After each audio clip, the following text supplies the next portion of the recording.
Awesome. Hi, everyone. I'm Ari Hunniford. I'm the founder of Awkwardly Zen and one of the support team here.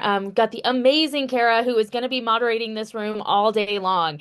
Y'all, this is the first time we have done an online metaphysical fair and a full day speaker series. So we are doing all the big things today, all the big things, which is super exciting. So we're going to ask you to be patient with us while we're figuring out all the little nitty-gritty things that we think we have figured out, but you know how the world works. And we've got speakers coming in all day today. Kara's going to be throwing that speaker schedule into the chat. You're going to be wanting to watch the chat because there's lots of information about what's coming up next. Here in a second, I'm going to talk about some psychic development stuff. You might want to have a pen and paper handy, so go ahead and grab that while I'm talking through all the logistics. But things you can expect today, friends.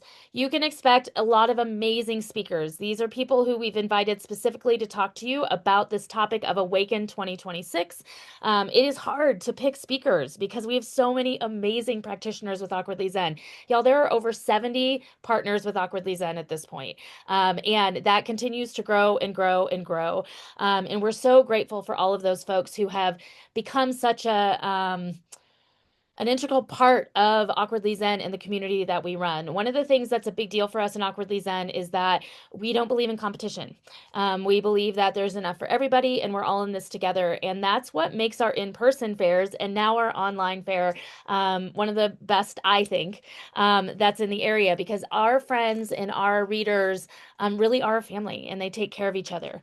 Now, for the online fairs, what's different than an in-person fair, if you've ever been to one, is that you're going to go book a reading individually with the folks that you want to get a reading from today. And again, some of those folks are selling out, so make sure you jump over there and check that out. It's on awkwardlyzen.com. Once you book that reading, you're going to get a Zoom link or a Google Meets link, depending on the practitioner. So you'll get that in your email, you'll get it on your calendar, you can find it out of those places. And at the time of your reading, you want to make sure you're there because our readers can't get behind today because everybody's going and jumping and getting lots of different readings. So check that out there. You can do that during the day. And while all of that is going on, we have this awesome speaker series going on. We have 9 speakers today. I will start us out. Valerie will close us up at the end of the day. But in between there, we've got a lot of really beautiful things.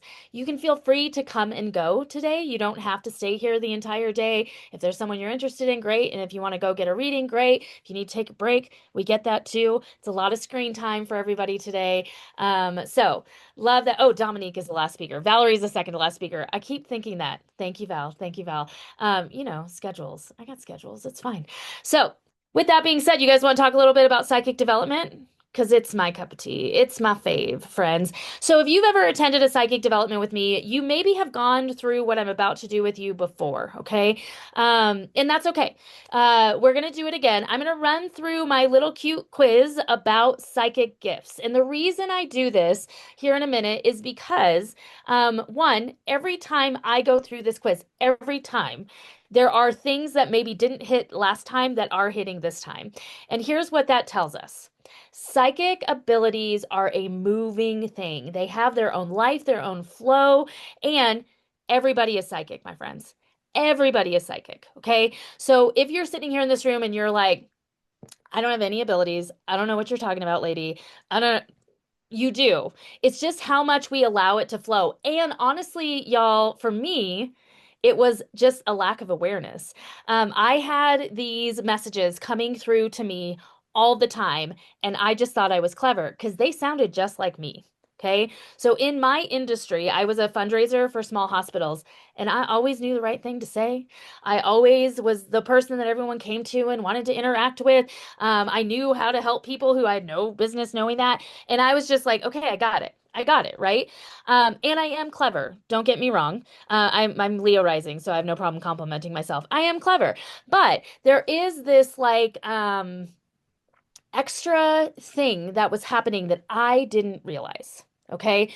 And so when I started down my spiritual path, which was kind of a little bit of a tragic story, it's worked out in a unbelievably beautiful way. But I was a foster parent in my late 20s to teenagers. So I was only 10 years older than my kids. It worked out perfectly, just mature enough that they respected me and had just been doing all the crap they were doing, so they never got away with anything.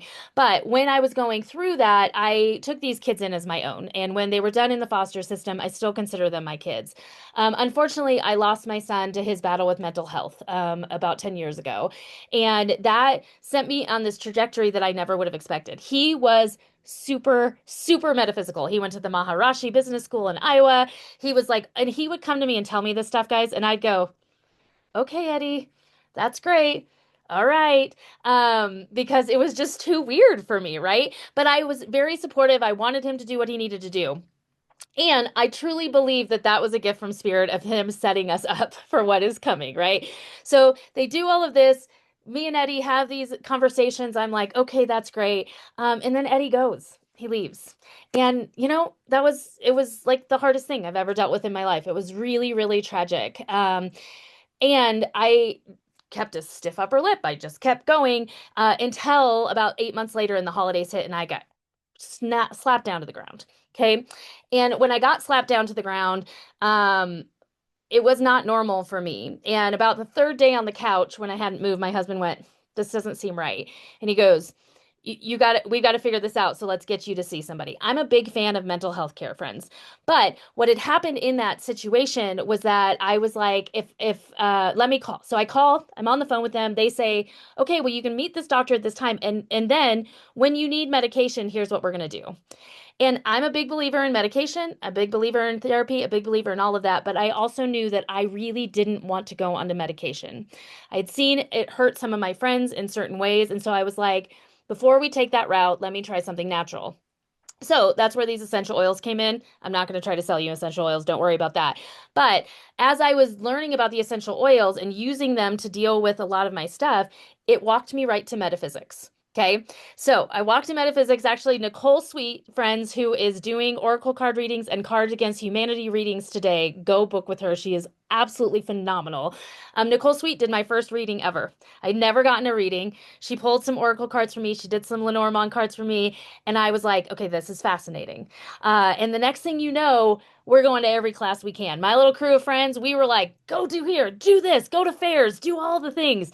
And at the fair, I met Laurie Hewitt and fell in love with her. And little did I know she was going to change my life. So all this stuff just kind of happened, right? And some of you are like, okay, this feels very familiar because I went and did this, and then this next thing happened, and then this next thing happened, and then this next thing happens because the universe plays with us. So you sitting in here listening to me talk right now isn't an accident, friends. I don't believe that for a minute. You're sitting in here listening to me talk because there's something in you that knows that you have some of these abilities. Now, you don't have to be a psychic. You don't have to do a psychic fair. You don't have to do any of that. But exploring this and allowing your intuition to fully form and to play with it is such a beautiful way to feel more comfortable in your own skin. So, as we go through these little questionnaires that I have here in a minute, I don't want you to overthink it. I don't want you to analyze it. I don't want you to feel like, oh, I'm egoic if I say that. I don't want you to feel like, oh, well, maybe I do, but I just don't. Like, hey, Gemini friends, chill out. We're not overthinking. We're just going. So what we're going to do is you're going to read through this and you're going to go, yep, nope, whatever feels right. Okay. And if you don't want to mark it down, you don't have to. Just kind of pay attention to what these are because there's about seven, I think. Seven? Yeah. Seven different gifts we're going to talk about today. There's a lot more than that, but these are the main ones. All right. So that being said, as I'm walking down my psychic path, before we go into that, and I'm exploring all of this and I'm doing all of that, every time I go into somebody, they're like, "Ooh, you're going to be a practitioner." I was like, "You are so full of it. There's no way I'm going to." Then one day, this weird little thing happened in our world called COVID. Don't know if you remember it or not, but it crashed everything in my world. For the first time since I was 14, I wasn't working. And my messages got quiet. And I was like, well, that was a fun little thing. Y'all, if you are in the quiet right now, you are in the calm before the storm, get ready. Okay? Because sometimes that happens. We get quiet, we get prepared, we get ready. And then one day, Kendara Laurel was having a meetup online. It was a new thing, right? And I went, and it was Laurie Hewitt. And Laurie Hewitt said, Ari, I'm going to pick you as my example. I don't remember what she said in that meeting, friends, but because she picked me in that example, I then went, got a booked a full reading with her. And in that reading, she said, "You're supposed to start a meetup." And I said, "Why would I do that? It's all in person." And she goes, "Nope, it's online now." And here we are. Okay, here we are 5 years later. I started that meetup that night. That's the night Awkwardly Zen started. It was July 20 something. We had our first meetup on July 26th of 2020. And here we are all these years later, over 30,000 members, doing our first online fair, which I'm super excited about. So y'all follow the breadcrumbs where they lead you because they're going to walk you right to what you're supposed to be doing. It During that whole process, I found my own gifts. I found my own psychic voice. I found my own ability. And one of the things I love more than anything in the world is teaching psychic development. Okay. And the reason why is because watching people do exactly what I did, which was realize that they're already doing this, that they already have these connections, and then they get to fine tune it, is one of the most delicious things in the entire universe. It's just so fun to watch people feel like it makes sense. Because I don't know about you, but a lot of times the world doesn't make sense to me. But when I'm in my true connection to spirit, everything makes sense. So that's what I want to help people do more than anything in the world. That being said, I'm blabbing all over the place. Let me share my screen. Okay. All right, friends. Slideshow. Here we go.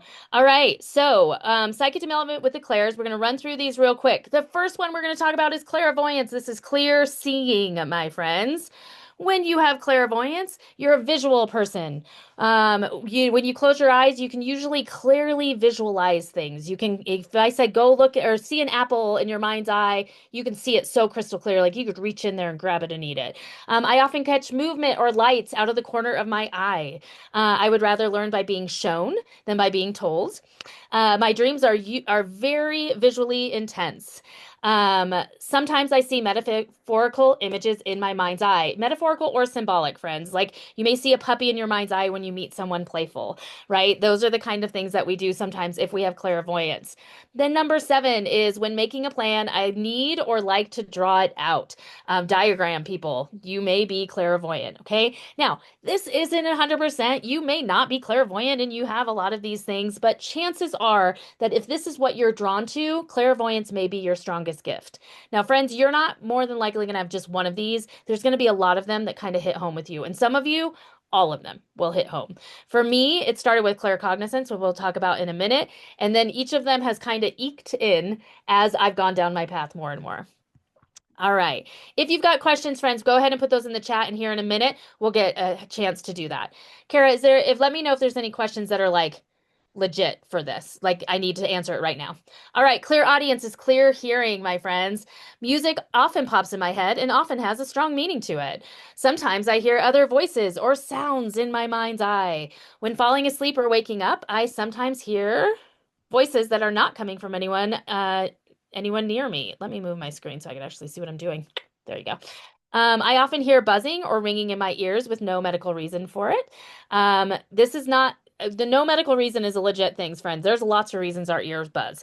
So I always want to say that because a lot of times people come in and be like, my ear's been ringing forever. And I'm like, have you seen a doctor? Just because we got to make sure we're taking care of both of these things. There's balance, friends. There's balance. The phrase inner voice makes complete sense to me. If I think of friends, I can hear them clearly in my head in their voices. So think of a friend right now, thinking of Valerie. I can hear her in my head legitimately. Okay. If I asked you how your intuition communicates with you, you would say, I hear it. Okay. Oftentimes clairvoyant people will go, I see this thing. Oftentimes, clairaudient people will go, I hear this. What I hear is that kind of thing. Claircognizance, my strongest gift. And friends, if you do not know what your strongest gift is, chances are it's claircognizance.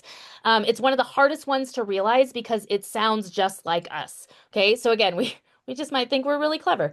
I often know things. This is clear knowing. Okay, this is when you just know things, you have no business knowing. I often know things even though there's not a reason I should know them. I know when people are lying to me. People are drawn to me for advice because I always know just what to say. Things come easily to me, and I always just know what needs to be done. Okay. I often know things about people before they tell me. I often get epic and clear ideas while driving, in the shower, or exercising. Those are legit ones for me, except the exercising. I don't do that. I often wake right before the alarm goes off. Okay, this is a big one, friends, and it's funny because I didn't even register that I did that until I started teaching these classes and doing that every day. right before. Super interesting. If not an hour before, if my brain is, freaking out. Clairsentience. Okay, now some people will teach clairsentience as clear feeling with both your physical and your emotional. I separate these two.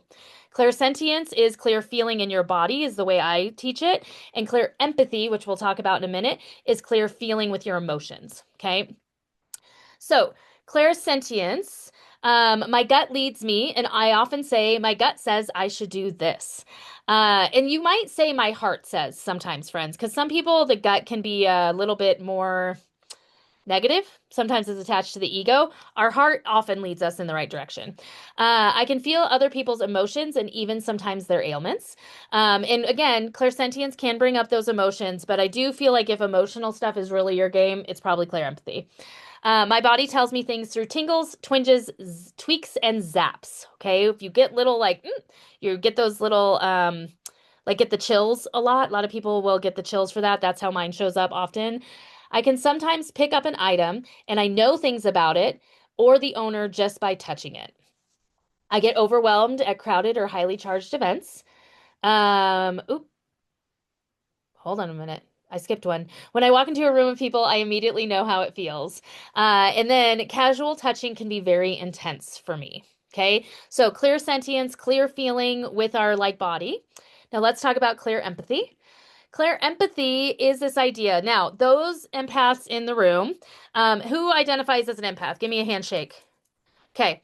So, my empaths, I am all for an empath. I am all for you embracing it. I am not for you saying, I'm so exhausted because I'm an empath and I take on everybody's stuff. If you are wearing that as a badge of honor, knock it off right now. And that is me loving you as much as I can possibly love you.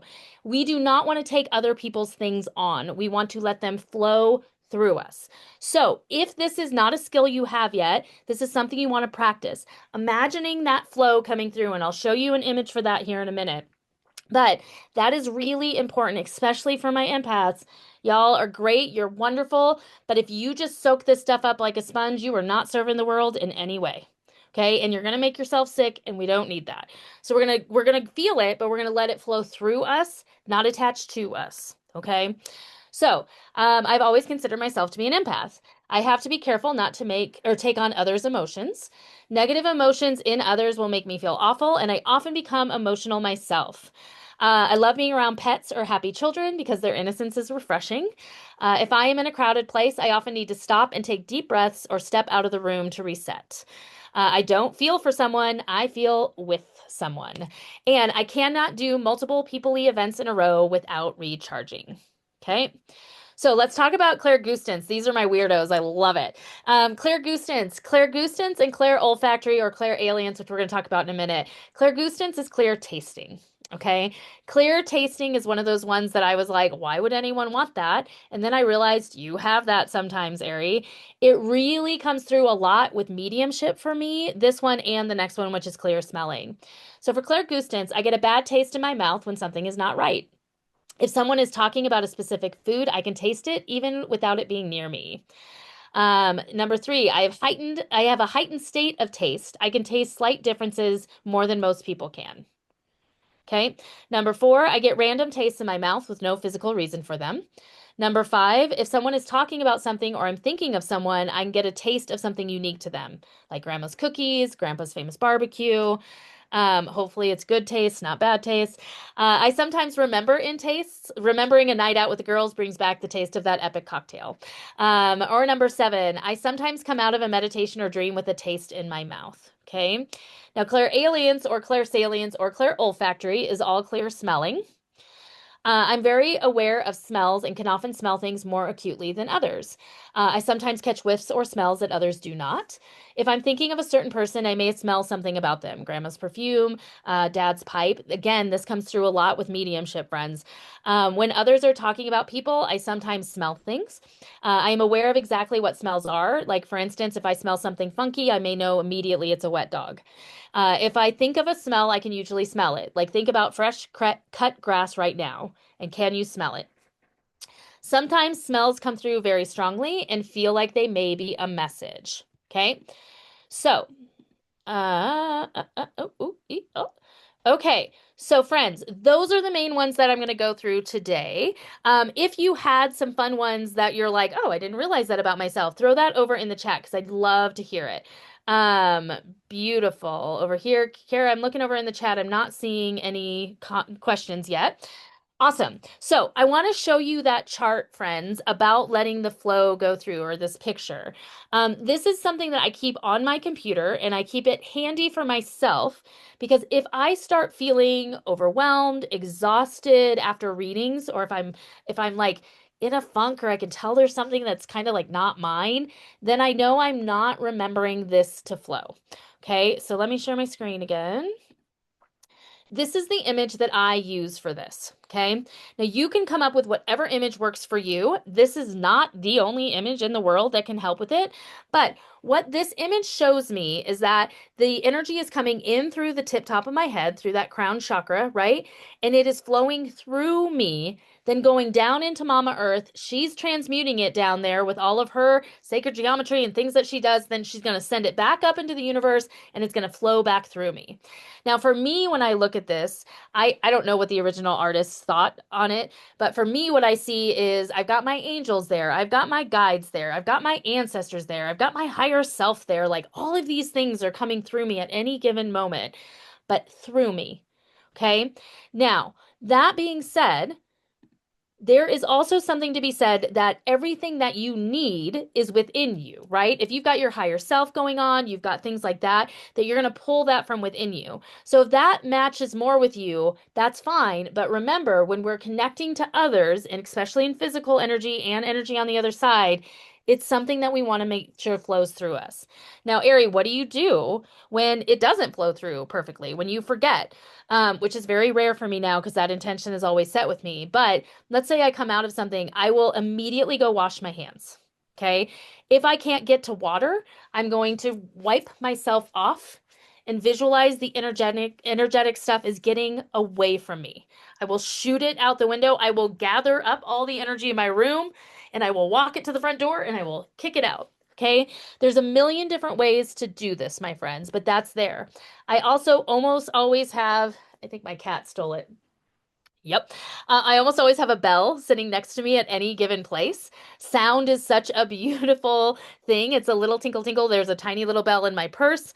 There's bells throughout my house that I can grab and redo. I've got Tingja chimes here. I've got sound bowls. All of that can also reset. Okay. Now, what do you do when someone is coming at you with energy?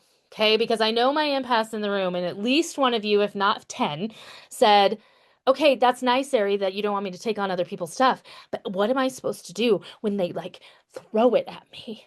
Throw it at me. I just did a perfect impression of at least one of you. I know I did. So I get it, friends, and I've been there before. And if they're throwing their energy at you, then we want to make sure that we are shielded.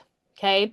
Now, in my psychic development with Ari community that I have, that I'll talk about here in a second, there is an entire course there on shielding and protection that you can get if you want to join that membership. There's also a million free videos out there. There's a million ways that you can learn about shielding and protection. Here's what I want to say about it. Try not to take it crazy seriously. And I know that that is against what a lot of people say, but one of the biggest things that will attach things to us is fear. So if we're living in fear that if we don't do it right, something bad is going to happen, the universe is like, all right, well, let's play with that. Okay. So what we want to do is just visualize that we are always protected. This woman right here over my shoulder is my grandmother. She's on the other side. She is watching me like a hawk. You can ask any of your ancestors to watch you. Okay. Same thing with me. I have the intention that every piece of jewelry I own has its own shield to it. And when I put it on my body every morning, I am adding to the shield that I already have. When I am in the shower, I'm visualizing that water is washing away anything that is no longer serving me, and then it is bringing a shield of light over me that only that's for my greatest good can get in. In front of every door, or on top of every door in my house and in front of my front door, there's a giant piece of selenite. There's not giant selenite over every door. That'd be ridiculous. There's a tiny piece of selenite and a little piece of black tourmaline over every door in my thing. Now, do I need that? No. Could I set the intention that the energy of protection is over every door in my house and not have to have something physically there? Yes. Do I like things? You tell me. I am not a minimalist, my friends. I am a maximalist. So I have all of the things, but I don't need them, and you don't either. So there's so many ways to shield. You can pray. You can use essential oils. I can take an essential oil, turn it in a circle, and go, please shield me, and feel more shielded. The biggest thing that we want to do is try our hardest not to let that fear take over, because that's where things can get a little bit skewed. Okay. So, all that being said, I gave you a ton of information here. For some of you, it's a repeat, so it's not too much. Before I go into wrapping up and asking any quick questions, I want to tell you all a tiny bit about my community. I started this in December. It's called Psychic Development with Ari. It's in my write-up that Carol throw over there. It's on Skool, which is Skool. It is a fee, okay? I like to eat. I want to, like, periodically, buy myself a new shirt. So there is a fee associated with it. But you get access to a bunch of different classes, some that are already redone that are in our courses. You get access to in-person things. You get access to a ton of psychic development. If I've got folks in my room who are a part of that community right now, please feel free to put in the chat how amazing I am. And the thing about it is, like, I love so much, you all, is that it's created this own little, like, pocket of community, and watching people work with each other, get coaching from me. The other thing you can do to get coaching from me is you can book a one-time coaching session.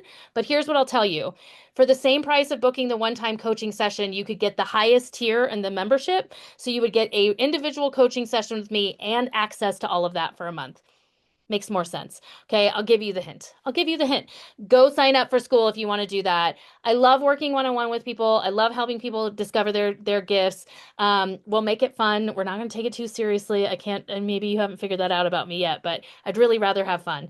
That being said, if you've got stuff going on and you want to get to the heart of it, I feel like I'm pretty good at that too. So play with us there. All right, does anyone have any questions?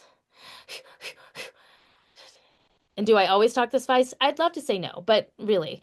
Vanessa said I usually have pyrite with me for grounding. Love it. Works like a charm for me. Absolutely. Y'all, you could pick up a rock off the ground outside and decide that it is going to ground you or protect you or do whatever. Intention is everything. Intention is everything. So that's also what we can do here. However, friends, sometimes sticky stuff happens. So if you were going to buy a crystal and have it, selenite's probably a pretty good one to start with, because selenite can cleanse everything else, including you. Okay. Selenite, when everyone asks me where should I start with crystals, I always say selenite, quartz, amethyst or rose quartz. You can decide on that one. And then some dark stone. I don't care. Pick something. Because those are kind of the ones that to me can kind of encompass almost everything. Okay. Any other questions? I mean, no one asked a question. I just made it into a question because that's what I do. All right, beautiful. Well, thank you guys so much. Now, Okay, hi everyone. I want to do kind of a brief meditation with you. This past year and continuing now, I have been guided over and over again to really connect with my soul self, and really begin staying in alignment with that true self, if you will, that divine being that we all are, and to really check in and follow that guidance. When I do that, what I'm finding is I remain centered, I remain calm, I'm aligned, and feels like everything flows. When I'm not paying attention to that, then I'm sort of not that. I'm out of alignment, not feeling grounded, not feeling very centered.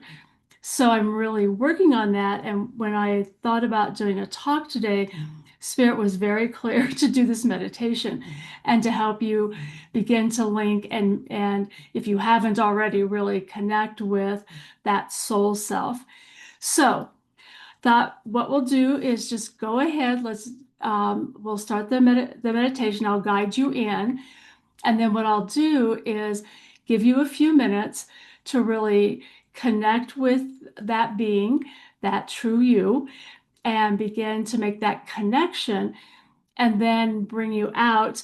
And then if anyone wants to share, hopefully have a few minutes at the end where you can share that experience. If you have questions, then we could maybe go over that as well. So get comfortable as you can. If you're sitting in a chair, just feet on the floor, and close your eyes and take a nice deep breath in. And then slowly just exhale and just feel that energy moving out of you.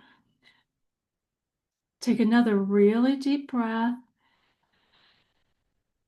and exhale. And as you exhale, let go of any tension, any distraction, any thoughts you may be having. Just let it all go. Find that place of peace. One more real deep breath. Slowly release it. And as you release it, move your consciousness into your heart space, into that heart area. And just notice the divine light that is there. Just let yourself settle in and allow yourself to feel this almost overwhelming sense of peace and love and joy. Know that this is where we find joy, is right here with our soul, this true self in our heart space. And just sit with that for a moment.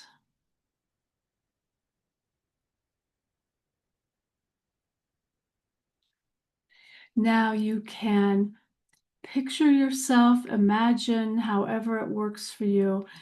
Just notice that there is an actual being as part of this light.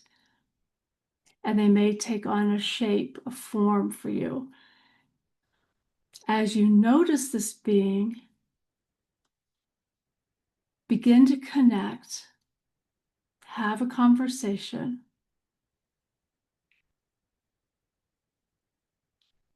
and give yourself the opportunity to just be peaceful and be present with this being that you truly are.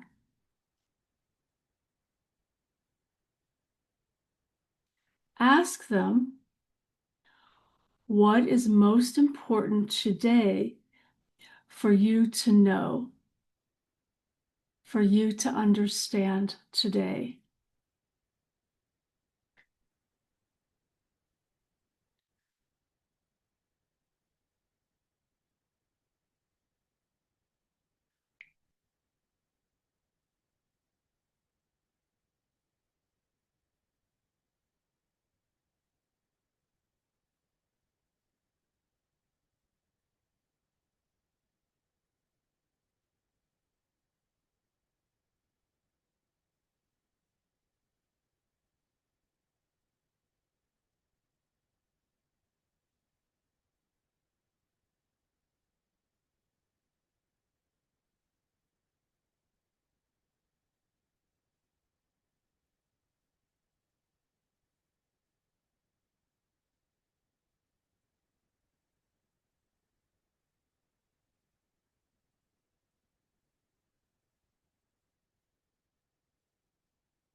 It's almost time to come back into the room. So any last questions, any discussion, anything that you need to wrap up with your soul self, take another minute to do that.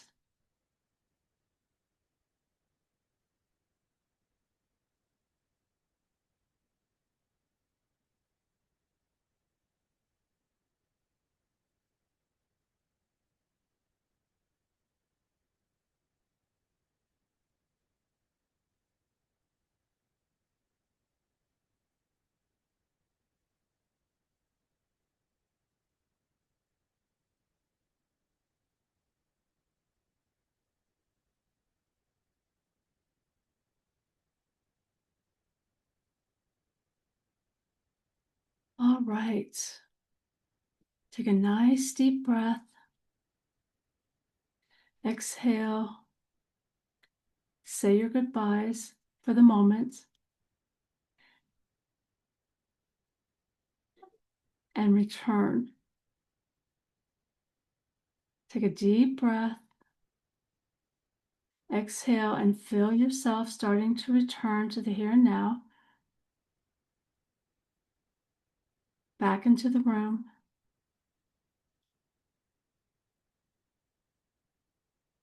And when you're ready, just open your eyes and come back to the meeting.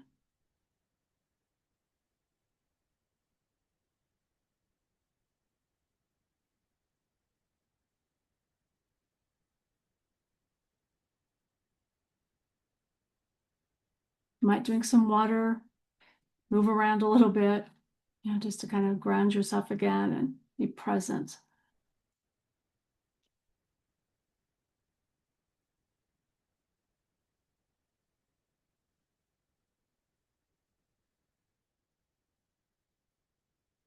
So my experience is always that I'm connected to the soul, to my soul self, that true being that I am.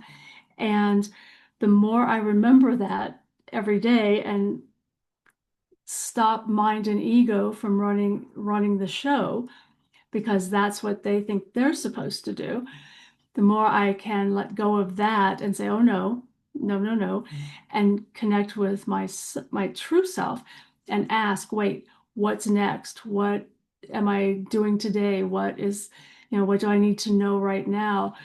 The more centered I become, the less mind chatter that I have. And soul is, for me, is very quiet, very consistent, very loving.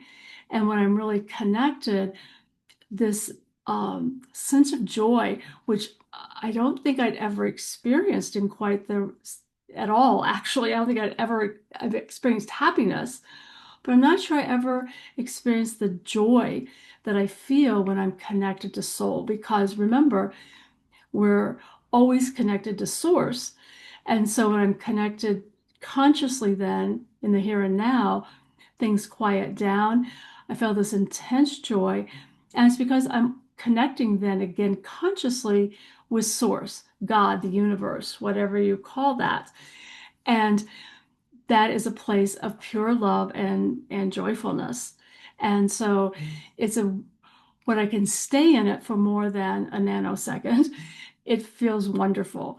And I can move throughout my day, just every once in a while when I'm realizing I'm not there, to simply come back to that and allow myself to be in that stillness and feel that joy. When I feel the joyfulness, for me, that's when I know I've really connected with my soul self.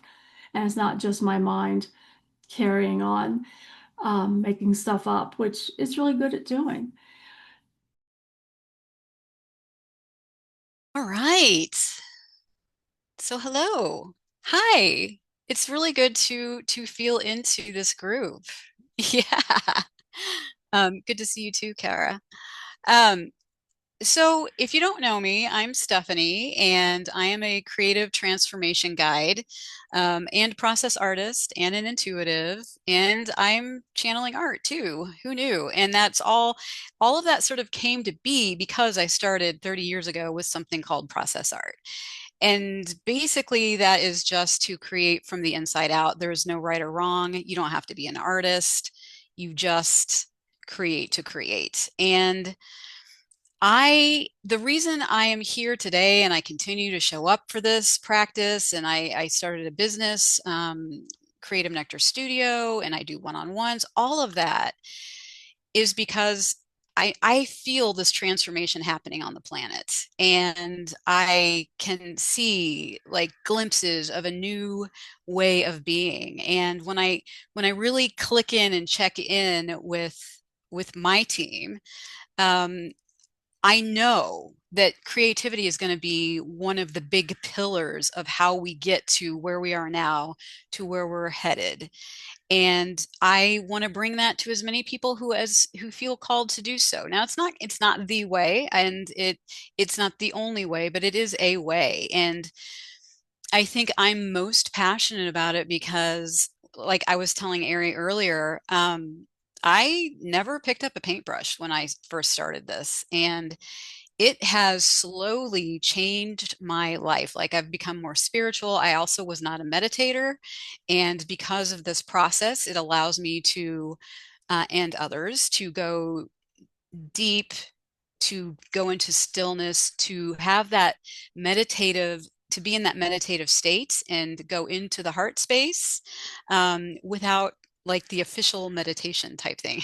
It's so funny that I say that because even as I say that, we're going to do a little bit of meditation today. But again, that's only because I've been doing this for so long. Like, it happened in a natural flow, in stages. Um, so yeah, that I feel like that is something as we move into the next several years that we are going to be called more and more into our heart space. And that's that we're going to be connecting with each other more from that space. And even though we may not see that coming to life right at this very second in this chaotic world, I do feel like that is happening from the inside out for many of us, and probably many of us in this room, if not all of us, are here to help create that. So, um, another thing that I feel like creativity, why it's so important right now, is because if you are struggling with, there's the energies are intense right now, and I think a lot of us are being called to sort of clear out some of the old stories that we may have been holding on to, or doing shadow work, or work with, like the younger self, right? All of that can happen with arts, with creativity. And when I'm speaking of creativity, I'm not always talking about art making or like the visual arts. I'm also talking about gardening, or making something from scratch in your kitchen, even dressing, like being in flow when you pick out what you're going to wear, like what brings you joy when you're looking, at this clothes that you have to, you know, I even go I even go thrifting, and I'm like in that space of flow. So yeah, I feel like that's super important. And that is why I'm here today. And that is why I want to sort of guide you into like just a brief meditation. And then we're in a way to connect to the heart, kind of like what, Laurie was doing. If you were at her session, is just, you can do it anywhere. And the part where after we do the meditation, there'll be a question, and you can write or you can scribble or create. I will guide you to do whatever feels right for you. It's all about calling yourself back home when you feel like you've been sort of, whew, disoriented by chaos, or by maybe a conversation you had at work or whatever. Like, you literally can do this in 5 minutes, and if you have a piece of paper and a pen, you can do it. So I love empowering people to do that, to come home to themselves, to creatively do that. So without further ado, if you know me, you know I'm going to have a little experiential situation going on. So that's what's going to happen. So let's do that. Get comfortable. Turn off your cameras if that makes things feel a little more easeful, because that's what we're going for. We're going for ease and relaxation. And to get there, the first thing we're going to do, I'm just going to ask you to release what is not yours to hold. So what I like to do, and I even do this in the shower sometimes, is just to shake. So I'm shaking out any energy. So I release what is not mine to hold. And I say this to myself all the time during the day. And you can get as crazy as you want with this. Sometimes I'll like really go nuts. Not going to do it right now, but you can just really shake out the energy, imagining it leaving your body. With a couple breaths, I release what is not mine to hold. You may feel that like, oh yeah, I got to shake my legs too. Like I need to kick it out of my feet. Whatever feels right for you. You are in the comfort of your own home and nobody's watching. So go ahead and do that.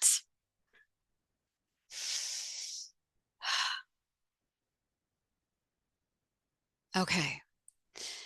Now we're going to go ahead and just ground. So I invite you, if you're standing, that's great. If you're sitting, that's wonderful. But we're going to begin connecting to the soles of our feet, and then the earth that's up, the energy of the earth that's meeting the soles of your feet. And just begin breathing naturally, like however your body wants to breathe right now. And with each breath, I invite you to imagine that your breath is like a straw and it's sucking up that grounded earth energy up through the soles of your feet, all the way through every part of your body, tips of your fingers, toes, kneecaps, like just everywhere, your spine.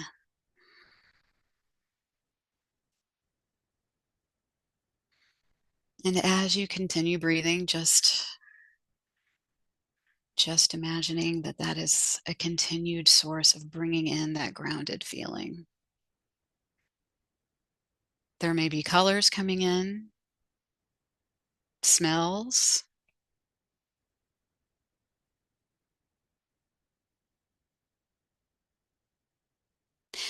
and an energetic sensation may be moving through your body. For me, it's a subtle buzzing.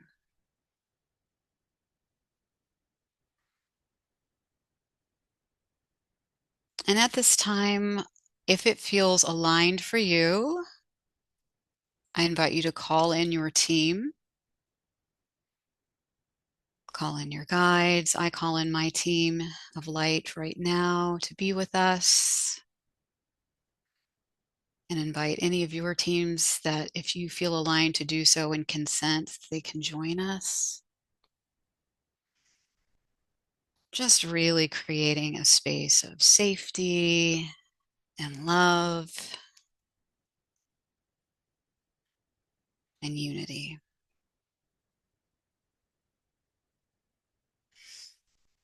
And with another natural breath, I invite you to place a hand on your heart, over that heart space. I can already feel mine beating. You may notice your heart beating. You may connect to the warmth of your hand or the weight of your hand connecting to that space in you.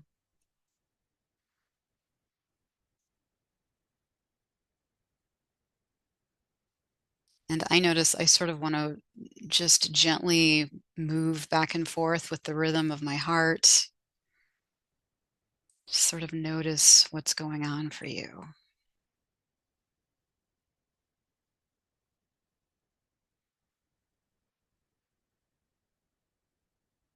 Just breathing with that space.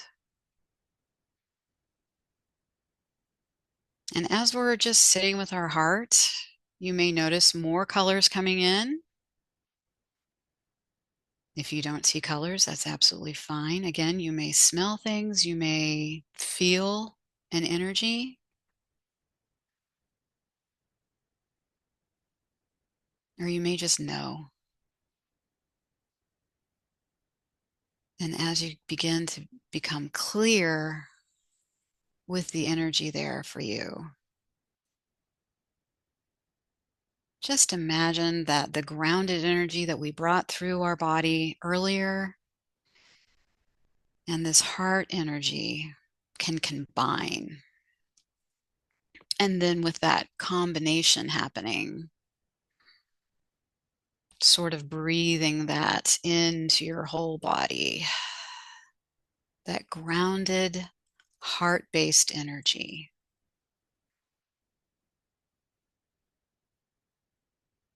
For me, as I sort of blend these two energies together, it feels expansive. For you, it may feel warm, may feel familiar.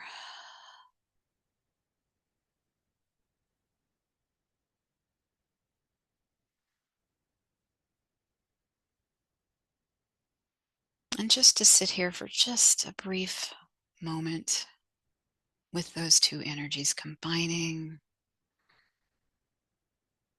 creating that magical space for us all.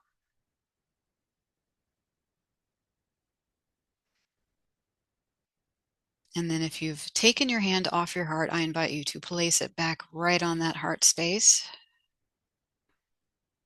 inviting in those combined energies, but to really connect back into the heart.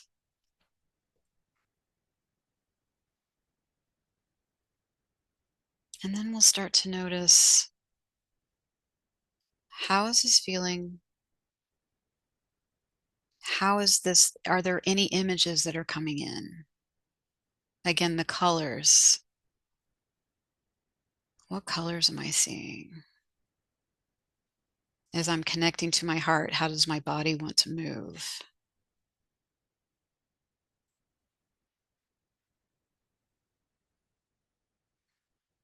And then I'd like you to imagine that there's a magical instrument that you can place just right in this heart space. And this instrument can hold a pen, a colored pencil, a paintbrush, whatever you have or will have later.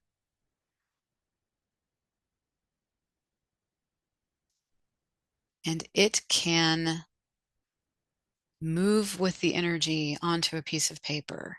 So basically, there's this magical instrument in your heart space, and then I want that instrument to connect to your hand. And this is where you have a choice. So before we begin, there is a question, and that question is, what does my heart have to tell me? And you may hear one word, you may hear a whole sentence that leads to a whole bunch of stuff. All is good, there's no right or wrong. It could be colors. It could be an energy that wants to move onto your paper with the pen. Whatever feels aligned for you, I invite you to start now with either maybe scribbling some of the energy, maybe an image wants to come onto your paper, or perhaps you just want to write, what does my heart have to tell me? What does your heart have to tell you right now? Again, no right or wrong. And so we're going to just go into the stillness and listen and connect in more and just be with our hearts for a little bit and create in a way that works for you. If you only have a pen and paper, but you are feeling like, oh, I wish I had color, imagine that the pen that you have is the color that you would like to create with, and just move anyway. Just say yes. We're going to do this for about 5 minutes.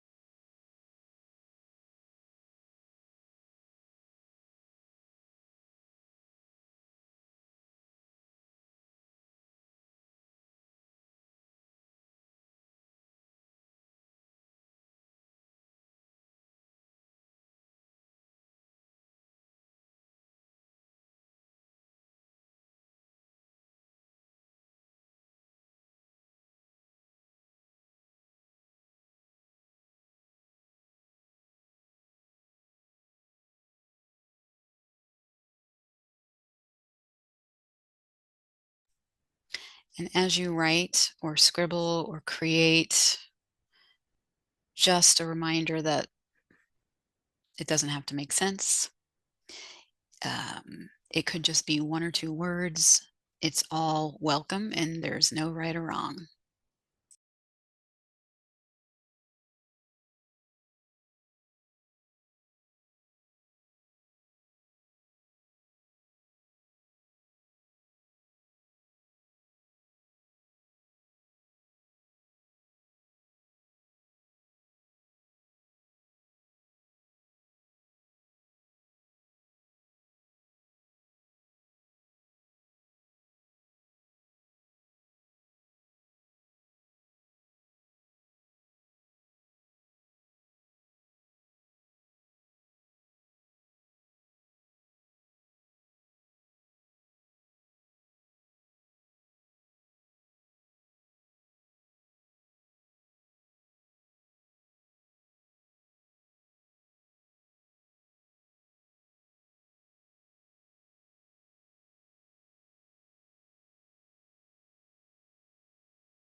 And as you are creating or writing,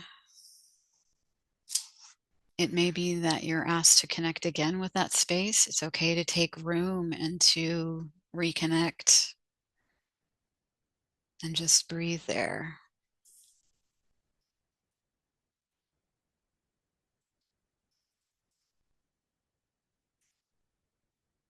We're going to do this for about 2 more minutes.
You may also find that there's a rhythmic nature to what's wanting to show up onto your page. Just go with it. For me, it's just been scribbling and moving circles, and just trust that that's what your body wants right now. And 1 more minute.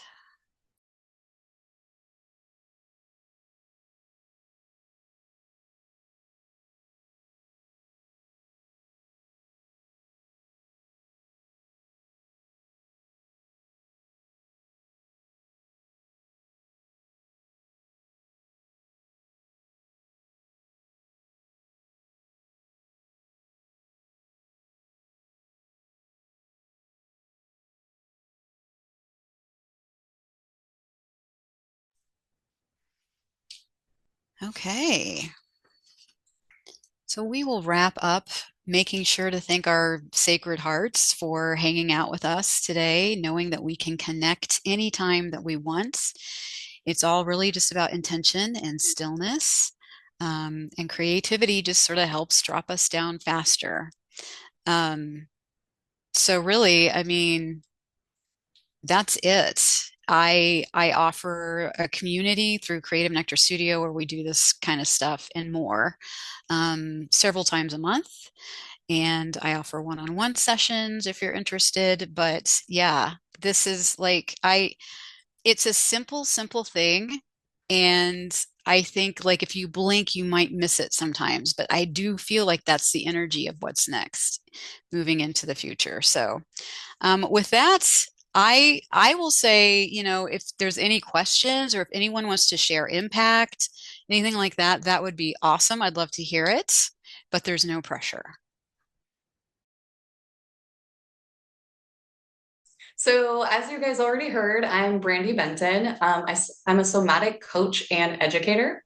And today I'm really looking forward to walking you through some somatic steps that are going to help you reclaim your power in 2026.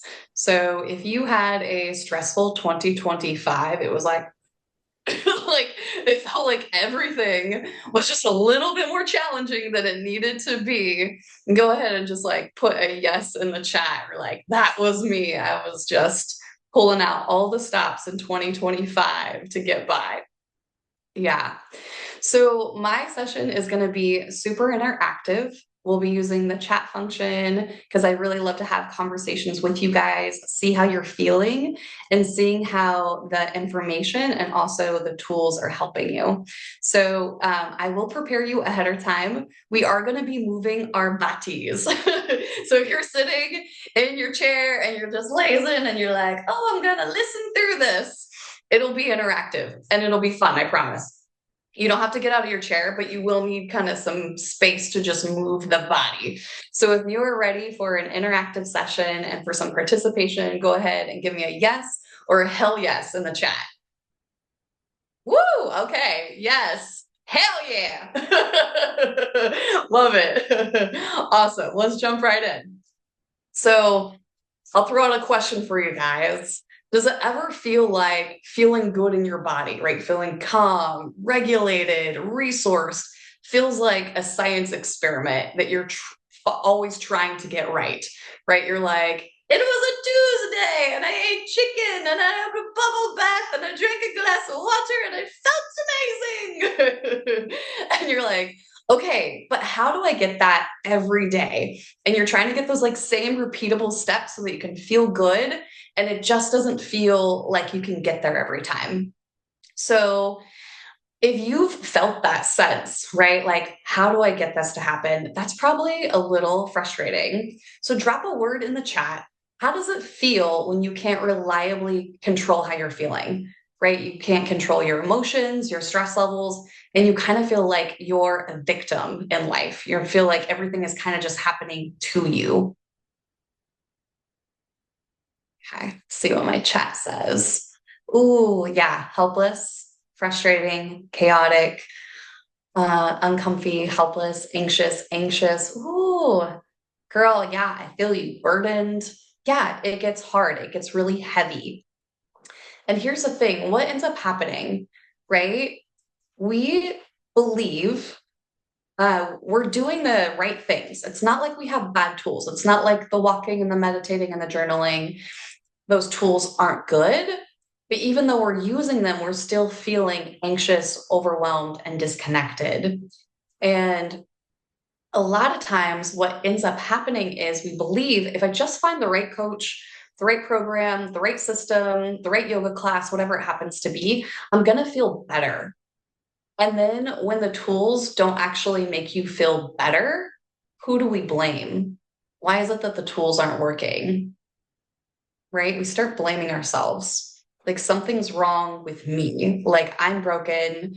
I don't know about you guys, but I felt like the flunky in all of like the wellness workshops where like the guru would be like, doesn't everyone feel their heart center and feel amazing? And I would like, no, I feel awful. And for the longest time, I was like, oh, it's me. I'm broken. Like I have too much trauma and I have this wound and that thing, and that's why I can't feel it. And really, it's not that anybody is broken. What I found in my process of studying embodiment and nervous system regulation tools is that it's not the tools and it's not you, it's the order of operations. So let me explain what's happening in your body when you're getting stressed so that you can understand how we release this, right? How we actually release stress. So I want you to imagine that you're at your desk and you open up your email and you see an email from your boss and he's like, hey, this report is due. You're supposed to send it to me yesterday. What happened? And you're like, right? You do the startle, like the holy shit, like, oh my God, I can't believe I forgot to send that. Like, I'm so stupid. What is wrong with me? And then you're like, I need to get it to him right now. I have a meeting in 15 minutes. How am I going to get it to him in time? Right? And you start freaking out. Your mind is looping. You've got all of these stress thoughts. And then what happens in the body? Your shoulders pop up. Your jaw starts to get tight. You get brain fog. Your body starts to buzz, right? And so you're like, shit, I'm really stressed out right now. What do I do? And you probably do one of two things. You're like, okay, I'm going to go take a walk, right? I'm going to release it from my body. I'm going to take a walk. I'm going to calm down. I'm going to have a deep breath. I'm going to do that. Or you do the second thing. And I am totally the person who does this one. So if you're right here with me, you try to power through. You're just like, calm yourself down. You're a big girl. Get centered. You can do this. And just focus, right? You know what you're doing. So go ahead and put in the chat if you're ever that person who's like, yeah, like I'm just going to try to calm myself down by trying to make myself, like I'm just going to try to like make myself be calm. And how many times has that ever worked? Have you ever been able to actually calm yourself down just by trying to force it in your mind?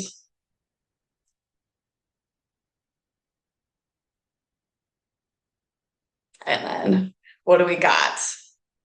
I try, at least in my opinion, self-doubt. Yeah, surely I love the face. Totally, exactly. So it doesn't usually work, right? When you're trying to calm yourself down. And then what happens when you go out for the walk? You come back and you get in front of the thing that stressed you out and you get stressed out all over again, right? And that's because the mind and body are connected. There's a mind-body loop. You've got the stress thought, and then your body mobilizes and it gets ready for action. Except you're sitting in front of a computer and you don't need all of that energy. And instead, your body is just buzzing because it's trying to run for its life while you're trying to write an email. And that doesn't work. Yeah, that doesn't work. So here's the shift that changes everything, right? Feeling good isn't about more tools. In fact, you probably have all sorts of great self-care tools. Like I said, it's about using the tools in the right order because stress isn't random. Like it follows a predictable pattern. Our nervous system follows a predictable pattern, right? We have the stress thought, and we have the stress energy in the body. And so when you work with that pattern instead of against it, regulation becomes reliable, repeatable, and easy to do, not a question mark of how do I feel good, not a science experiment anymore. So before we go further, go ahead and type curious if you want to feel what it actually feels like in your body to release stress versus just kind of hear me talk about it.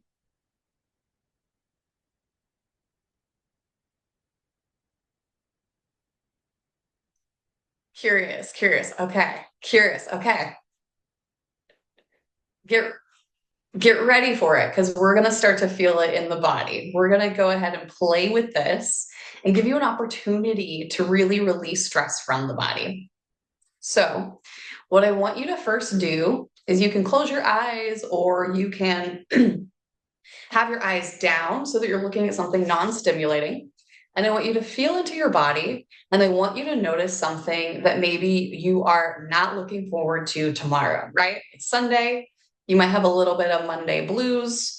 And I'm sorry, I know I'm bringing up something that's triggering, but I'm going to walk you through it. You'll feel better on the other side. It's not a trick, I promise. So maybe you're like, oh my God, Monday, I have so much stuff to do. My to-do list is so long, la, la, la. Go ahead and feel into that thing that is getting you just a little bit stressed out, a little bit activated. Now, I don't want you to get all the way activated like 10 out of 10, just something that is maybe at like a 3 or a 4 level of activation. When you have that, you can go ahead and use the thumbs emoji and just give me a thumbs up so that I know everybody has their activation point so that we can start the actual sequence. You will need to have something that you're a little bit stressed about to start the sequence and to feel the experience. 4 out of, right, okay, Cameron is at a 4 to 5. Shirley is thumbs up. She's ready to go. Okay, fabulous. So remember I said that when you're feeling the stress, it won't just be the stress thought, right? So you're like, oh my gosh, I have so much stuff to do tomorrow. I don't know how I'm going to get it all done. Then you're feeling it in your body. So what we're going to do is to release it from our mind and our body. We want to allow that part of ourselves that is stressed to come forward. Typically what we do is we try to suppress it. We go, tomorrow's going to be fine. I've got it together. I'm a big girl. I can handle it. That part of you that wants to say all those reassuring things, I want you to actually put them in the back seat right now to allow this part of you that is anxious or annoyed or upset, right? Like, why am I the only person who does the carpool? Like, why doesn't my husband do the carpool? Why do I have, whatever that thing is, I want you to allow it to come forward and I want you to allow yourself to hear it. And then as you're allowing yourself to hear it, I want you to now begin to move your body. So we're going to start by just moving our hands up, pumping them. Yeah, love it. Seeing people move. Okay. And then allow that energy of anger and frustration and annoyance and fear to just come out. This is crap.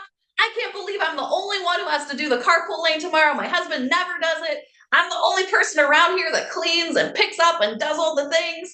And I have so much crap going on tomorrow. Why am I the only person? And you're going to do this for about 45 seconds. Just let it come out.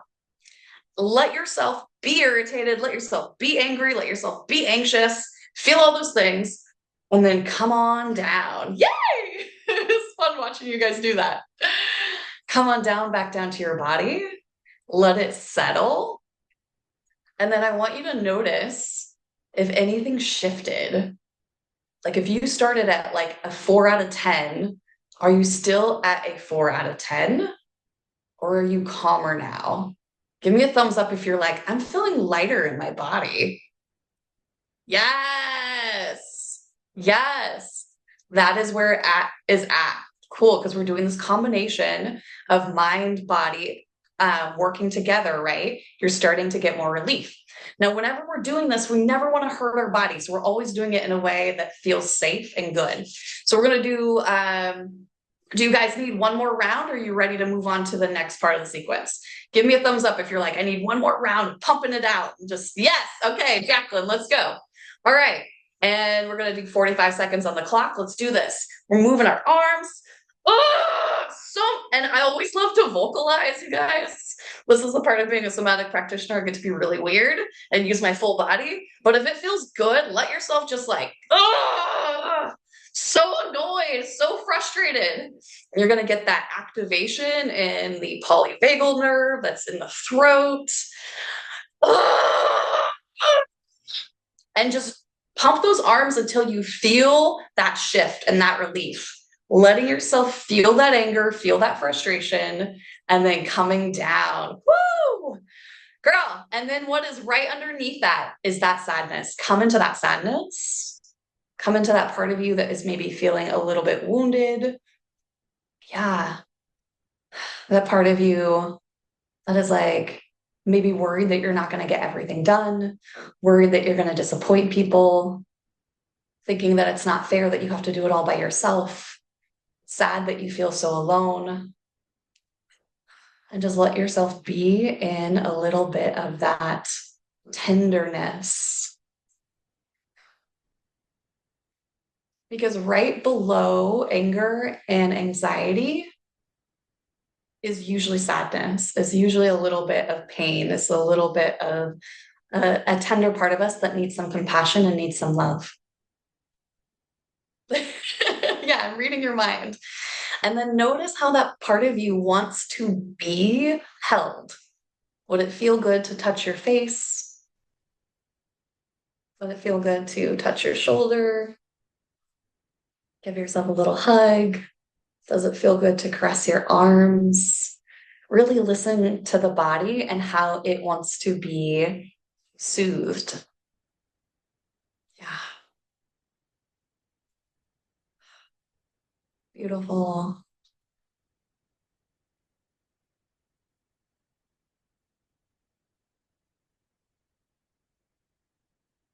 Oh, good.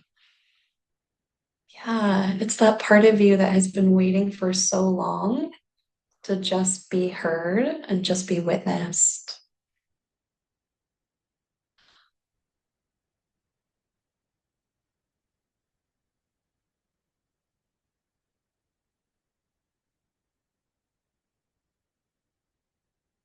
So what you'll notice is in the second step that we're doing, that similar to the first step, there'll be like a rise in energy, right? You'll feel the anger, the frustration, and then it'll start to come down. It'll be like a wave. It comes up and it crests and then it goes down. And so just go ahead and shake out that last little bit of like sadness, any of some of the residual, but you'll know that you come through when it starts to settle, right? That peak sadness is kind of moved through. Good. And it looks like and feels like a lot of people have moved through that piece. So that was really good work. Really beautiful, guys. So the next thing that we're going to do in the sequence is we're going to reset our nervous system. And we're going to do this by activating our polyvagal nerve. So our polyvagal nerve is the nerve that we think of when we think of rest and digest. This is our braking system and our nervous system. It starts to calm us down. It slows us down. It brings us back to a place of feeling safe when we're in danger. And it slows down the operations in the body, right? So that we're not having that buzzy feeling anymore. And we're not feeling like we're needing to mobilize. We don't need to run. We don't need to fight. We're like, oh, we're safe. We can rest. We can digest. So this polyvagal nerve is a long meandering nerve through the body. And there's 100 million ways that you can activate it. We're just going to do a really simple one. We're going to raise our arms up. And you can't see me, but I'm actually shaking my hands as I do it because I like to do a little shake. And then you're going to put one arm out. Sorry, guys. I'm like, can you see this? You're going to put one arm out and then bring one hand over your head and then bring your ear to your shoulder. I'm just holding my hand out. Nothing weird is happening on this other side. And then as I bring my ear to my shoulder, I'm going to bring my eyeballs to the ceiling. And as I bring my eyeballs to the ceiling, you're probably going to notice that your body starts to feel a cooling effect. This is a signal that the exercise is working. You are, in fact, stimulating your polyvagal nerve. You'll also potentially notice that you're getting more saliva in your mouth, that you're starting to feel calmer. There might even be a little bit of gurgling in your throat, which is an energy release, a somatic release. And that you'll sigh. And those are the signs that you are releasing the stress and coming back down to regulated. So we're just going to reset that. We'll put our arms back in the air, shake, shake, shake. We'll switch sides, arm comes out, put one hand on the head and bring the ear to the shoulder, eyeballs to the ceiling. So it should kind of look a little crazy, right? Like your eyeballs are all the way in the corner of your eyeball sockets. Someone came in the room, they'd be like, what are you doing? But part of that polyvagal nerve is behind the eyes. And so as you stretch your eyeballs, you stretch that nerve and you stimulate it. I want you to notice how it took me less than 10 seconds before I started sighing. And the reason that is because now my body has the muscle memory, right? So this is nervous system rewiring. When I first started these exercises, it would take the full 60 seconds, the full 45 to 60 seconds. Now it takes 10. So as you do these practices, your body learns how to get calm faster. That window of time before you come back down to regulated becomes smaller, which is great. Okay, and we're gonna do the next activation point, which is bringing ourselves back to our body and to our heart center. So we just calmed ourselves. Are people feeling pretty neutral now? Great. So when you're in a place of neutrality and you're feeling safe, you're now ready to get more connected to yourself and start stimulating more of the good feelings that we want to feel, the joy, the heart-centeredness, the happiness, because you're safe.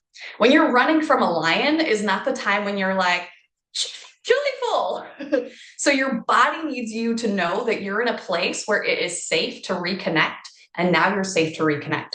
So we're going to do that by bringing our attention to our heart center. You can put one hand over your heart, one hand over your belly, if that feels good.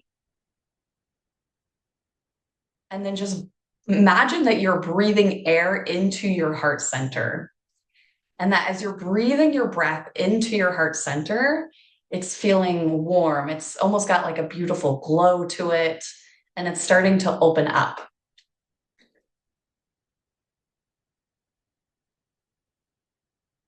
And as it's starting to open up, that glow gets just a little bit bigger with every breath, keeping in mind that we're listening to the body and we're not forcing the body.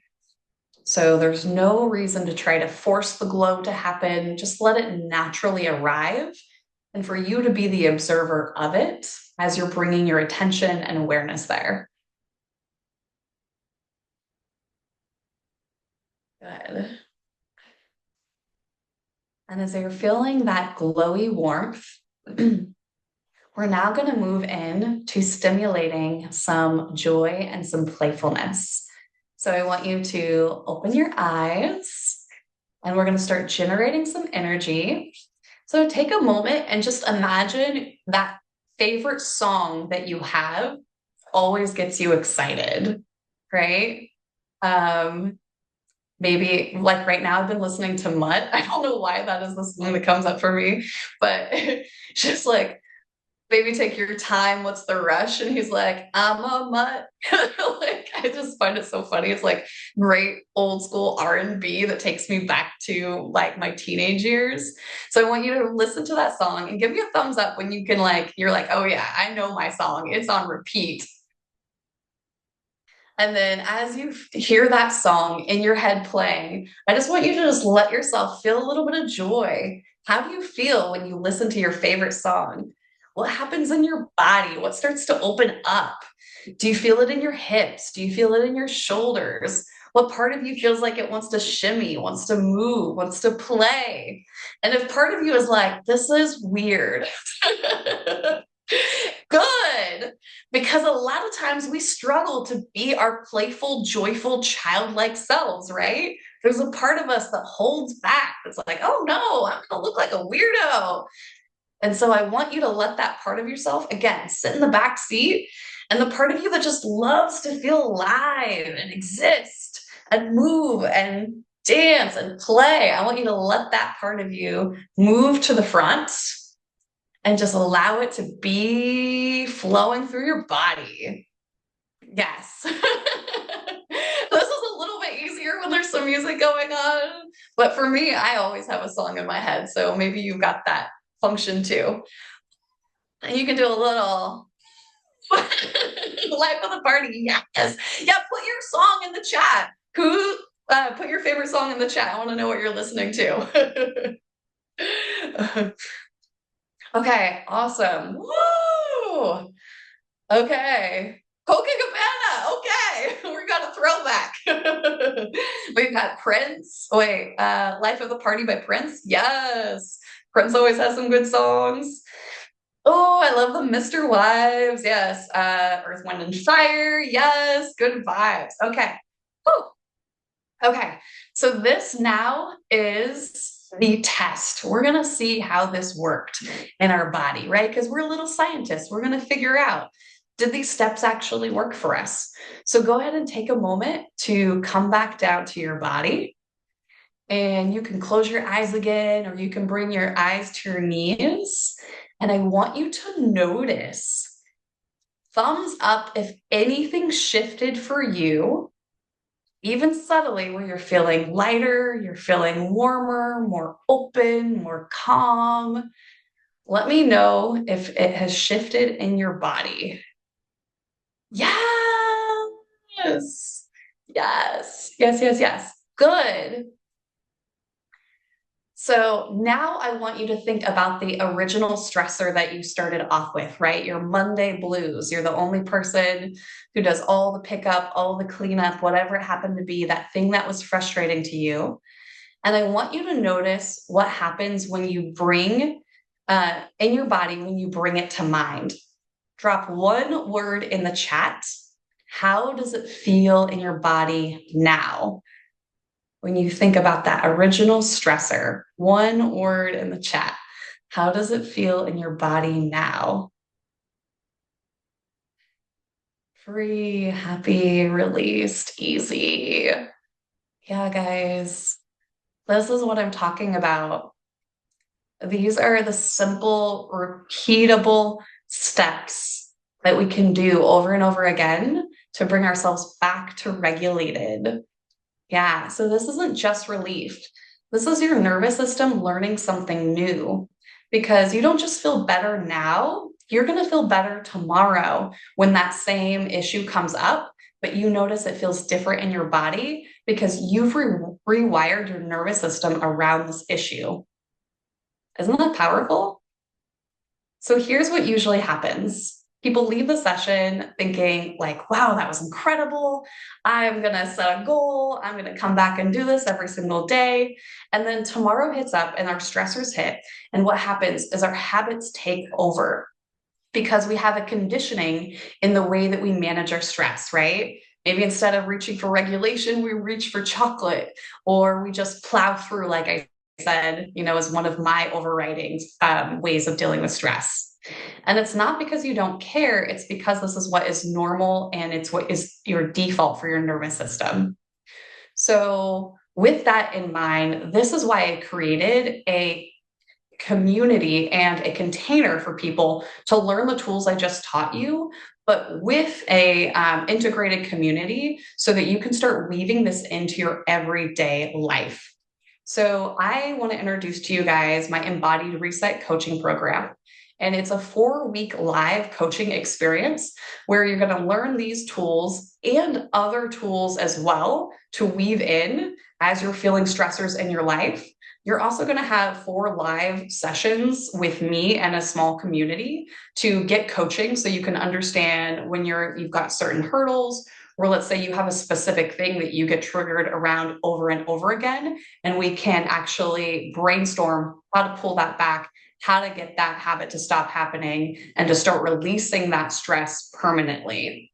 And then you're also going to have a community of support.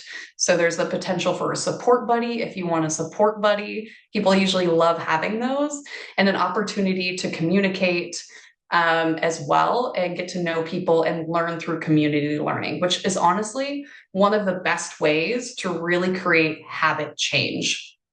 So this program I have priced at a very affordable pricing. And the reason that I did that is because I genuinely want to get these tools out to people. I think that this knowledge should be common knowledge.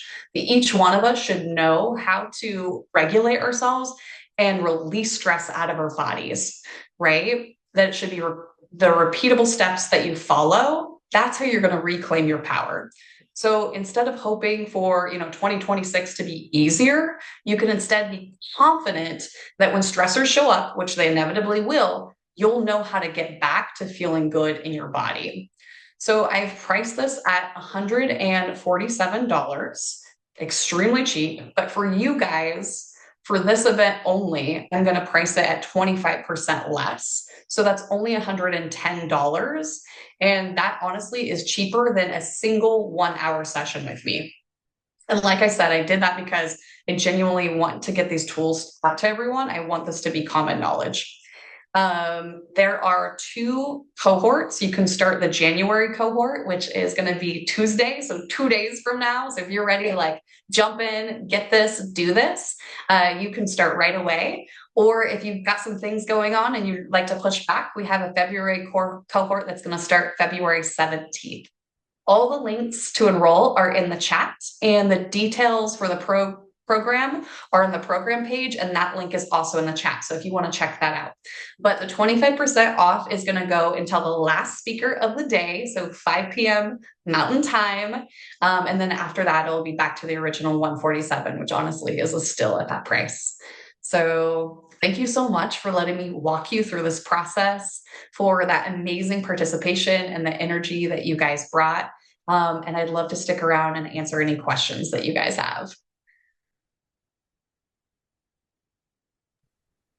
Yeah, if anybody has any questions, if you want to throw them in chat or just raise your hand and we'll get you unmuted so you can ask Brandy directly. Because we're going straight into a break, so you have tons of time to take questions if you want. Yeah, let's do it. And it could be anything. It could be about the sequence that we just did or anything that you got stuck on. Jacqueline, thank you. I do have a quick question for you, Brandy. Yeah. Okay, so I know we kind of like activated a stressful situation. Okay, well, what if we're not sure exactly why our body's reacting like that? Can we still go through those sequences and release it without knowing, what our issue was? Damn, that was a perfect question. Yes, absolutely. So if you notice the activation in your body before you notice it in your mind, you can still go through that same exact process. Now, one of the things that does help though, because keep in mind that that stress thought could be potentially the thing that's triggering you.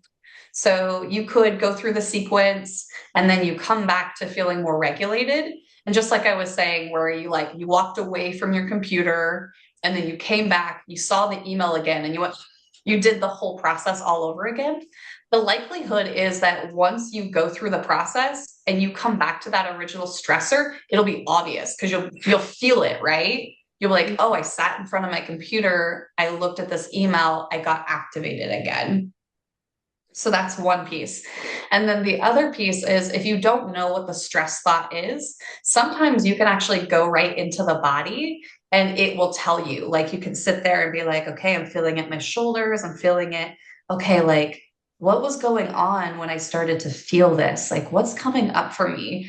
And you might actually see a visual of a thing that got you activated. Does that make sense? Yes, yes. Okay, good, good. Because sometimes I don't know why, something's happening, but I still want to clear it and release it. Yes, 100%. So you don't have to know what it is. And oftentimes that's actually super, super normal because so many of us are used to being like in chronic stress. Or we're like, I don't know, I'm stressed out all day. I'm stressed out every time I'm at work. You don't actually start noticing what the stressors are or like what those triggers are until you kind of like pull back and notice the patterns. And that pattern recognition is really important so that you're not getting triggered over the same thing over and over again. And in the program, one of the things I do is I teach you the pattern recognition. So instead of it being like, oh, I'm always stressed on Mondays, Monday's a chaotic, stressful day, you actually start noticing, oh, actually, my stress is around carpool. I notice myself get activated when I see my husband suck socks on the floor because I'm like, what the hell? I just did laundry and now you're throwing your socks on the ground. Like, can you put them in the basket? Like, there are specific things that are triggering you over and over again. And it's like clockwork, right? Where you're almost victim to these things that are happening in your daily life. And if you know what they are, you can start controlling them and start releasing around those specific issues. Does that make sense? Oh, yeah. Oh, yeah. Right on. Okay, cool. Yay. Thank you for the question. Yeah, welcome. Yeah, and Brandy, You're welcome. What's the name of the group that you have on Meetup? Because I've gone to a couple of your sessions, somatic experiences. Good, you have? Oh, I love that. Yes. Yeah, you guys, I was actually realizing after that I didn't put that information in the chat thing, but I can put it in there now for you guys.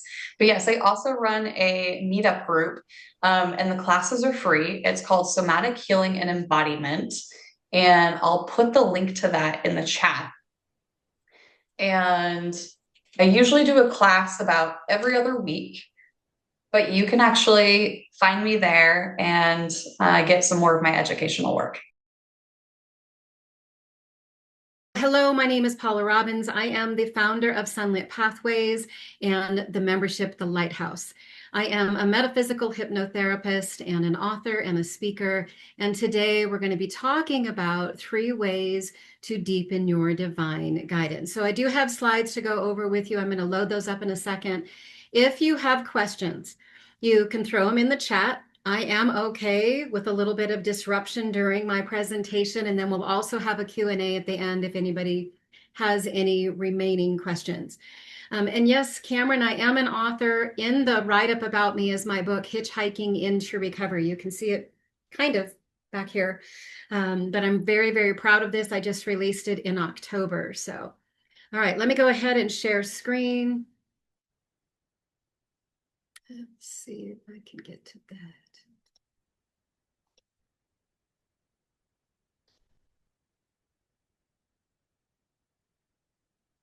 All right.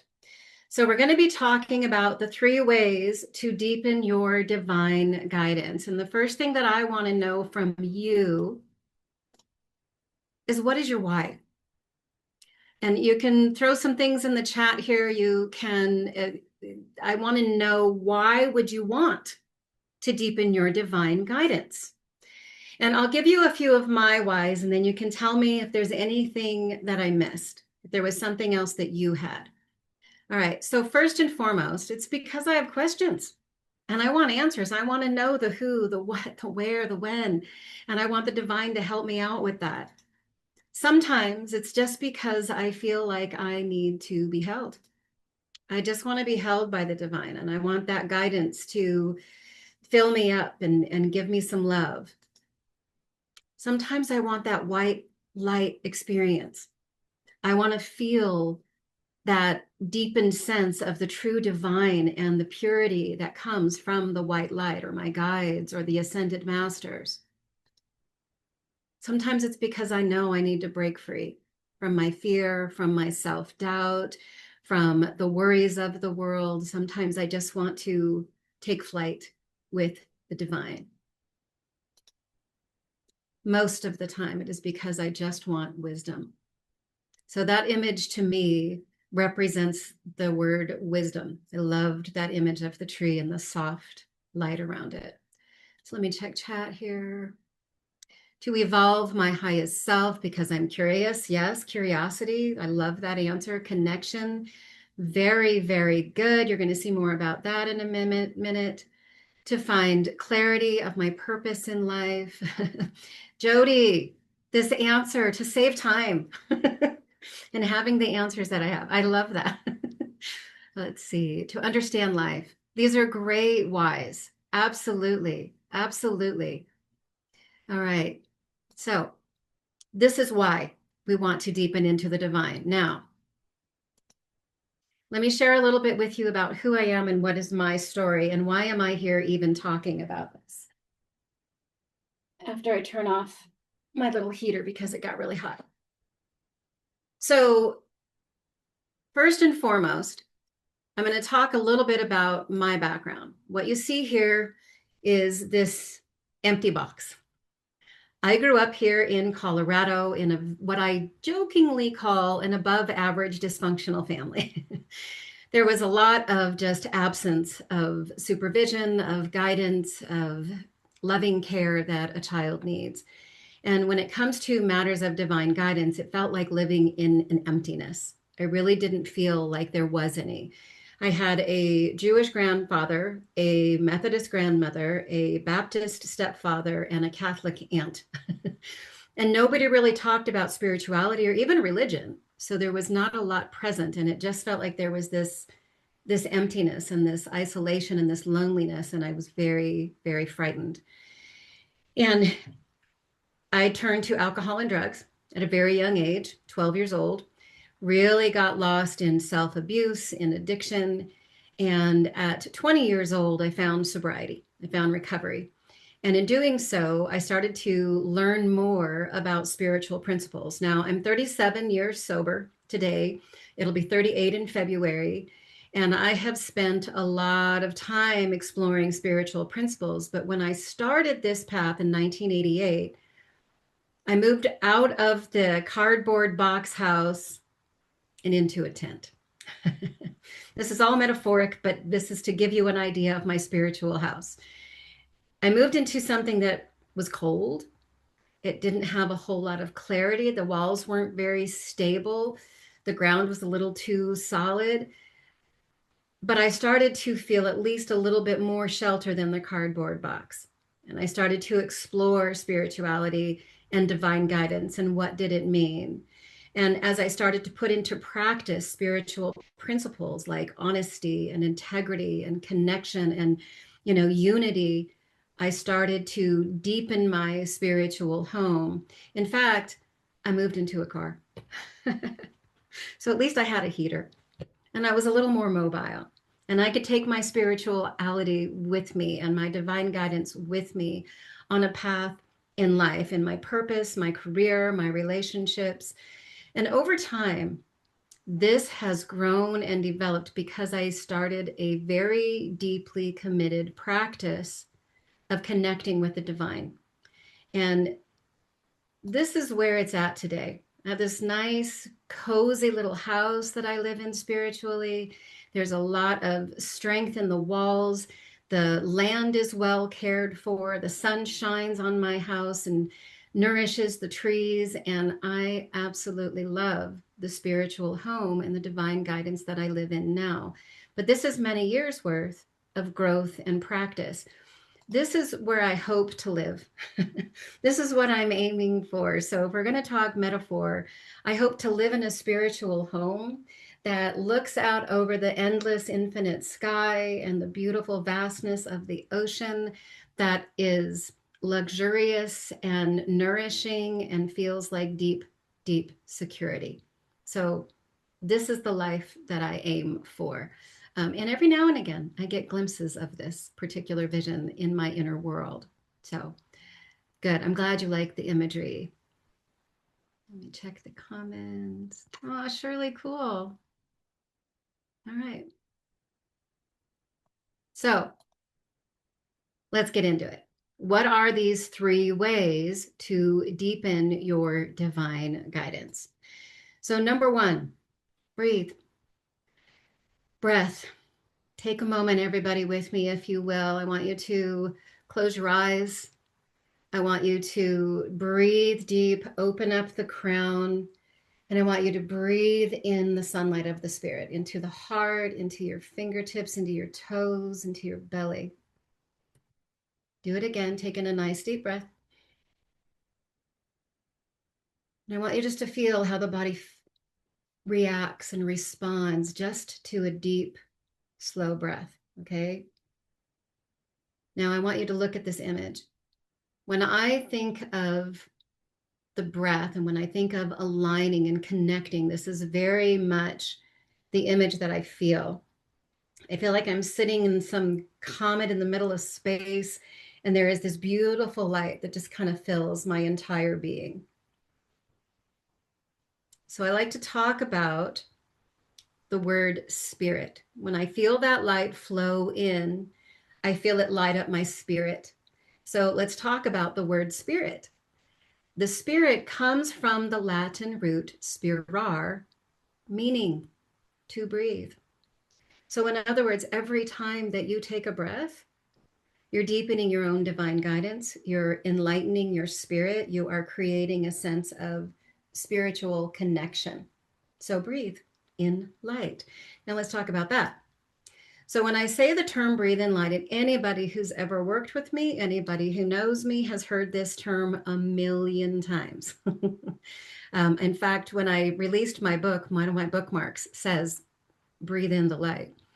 So take a look at these images and you can establish for yourself which imagery feels the most aligned for your spirit.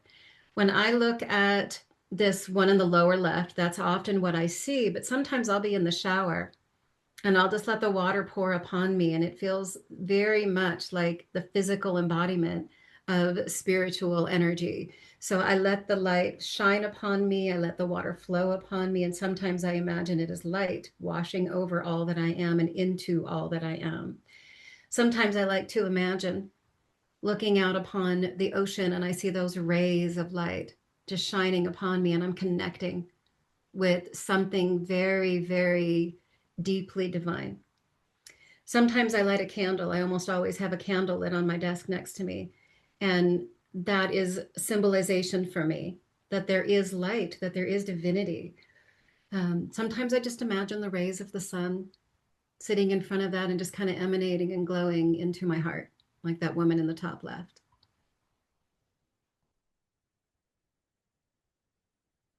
Rocio adds, understanding that the desire for breath can be intertwined with the desire for divine connection has helped you take steps to quit smoking. Wow. Rocio, that is so cool. Beautiful share. Thank you. I hope all of you hear that. Okay, so this is the intention behind the breath, to tune in and align with the divine. So these are a few additional images of how you can breathe and allow yourself to align with the divine. A lot of times I'll call it getting in the beam. So that image in the middle, where that being is just like really in the beam of divine alignment, I go there almost every single day. It's a very intentional thing, and I'm going to talk more about that too. Cameron adds, my spirit feels like a white light has covered my head softly as I sleep. Whenever I'm stressed, I can close my eyes and see this big, shiny, white, glowing hand healing me. Oh, Cameron, that is beautiful. Wow, I love that. All right, so again, with me one more time, everybody. Close your eyes, get in the beam, align, tune in, let's breathe. Feel the divinity deepening into every cell in your body, into your mind, into your heart, into your fingers and your toes. Connect, tune in, and align. Okay? Number one, for deepening your divine guidance. All right. So use your breath to tune in and align. All right. Number two, practice. If there's anything that I can offer you, if there's any word you take away from anything that I share right in this presentation, this is the one word I really want you to hold, because your practice of deepening your divine guidance, your practice of your divine connection is really true to your own spirit and your own path. But you have to practice. If you want it to expand, if you want it to deepen, if you want it to grow, you have to connect. So let's talk about what this could mean in a few ways. First and foremost, everybody take a moment, put your hand on your heart. Do it again, breathe in that light.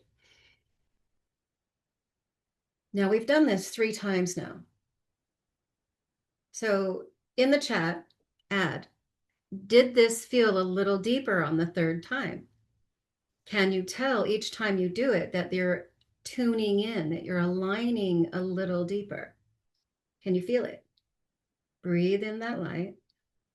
How does it affect the heart? Does it deepen when you do it?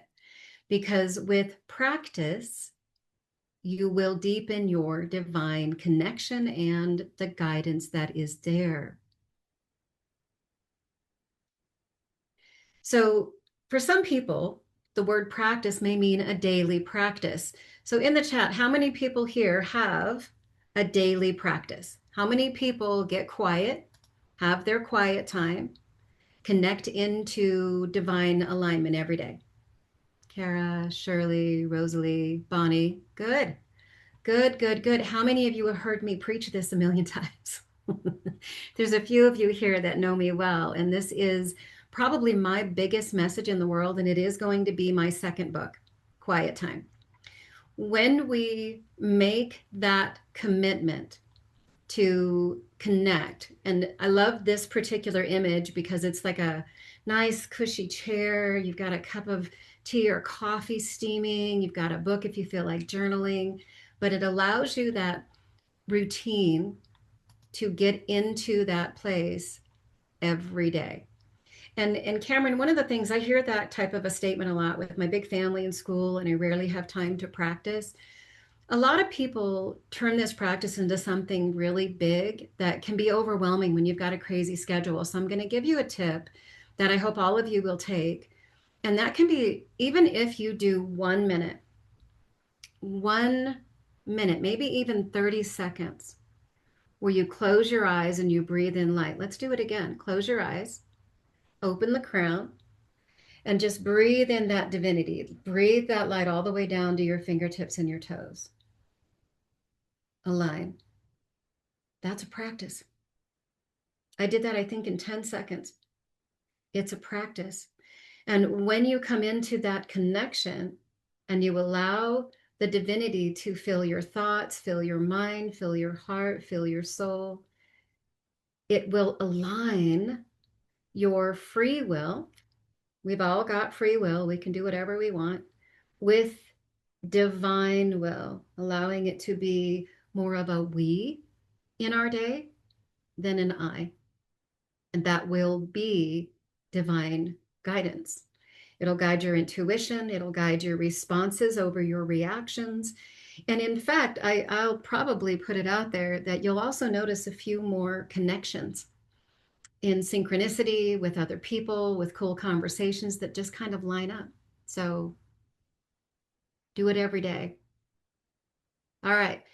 This right here, the PRAY, I'm just going to put them all up there. So I've been using this. I didn't create this. This is not a Paula thing, but it is something that I have been doing every day for 25 years. My daily quiet time practice started when I started working with a mentor who I respected tremendously. I loved this particular woman, and I really wanted her to be my spiritual mentor, which was 25 years ago. She is still my spiritual mentor. And one of the things she required was daily quiet time. It was a requirement if I was going to work with her.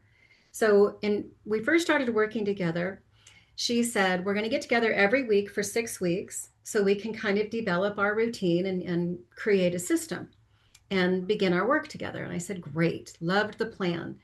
And she said, the first thing I require is daily quiet time. And I was like, okay. So week 2, we get together and she's like, how's that daily quiet time? And I'm like, well, I did it just one morning. Now at the time, 25 years ago, I was a single mom with little girls, 24/7.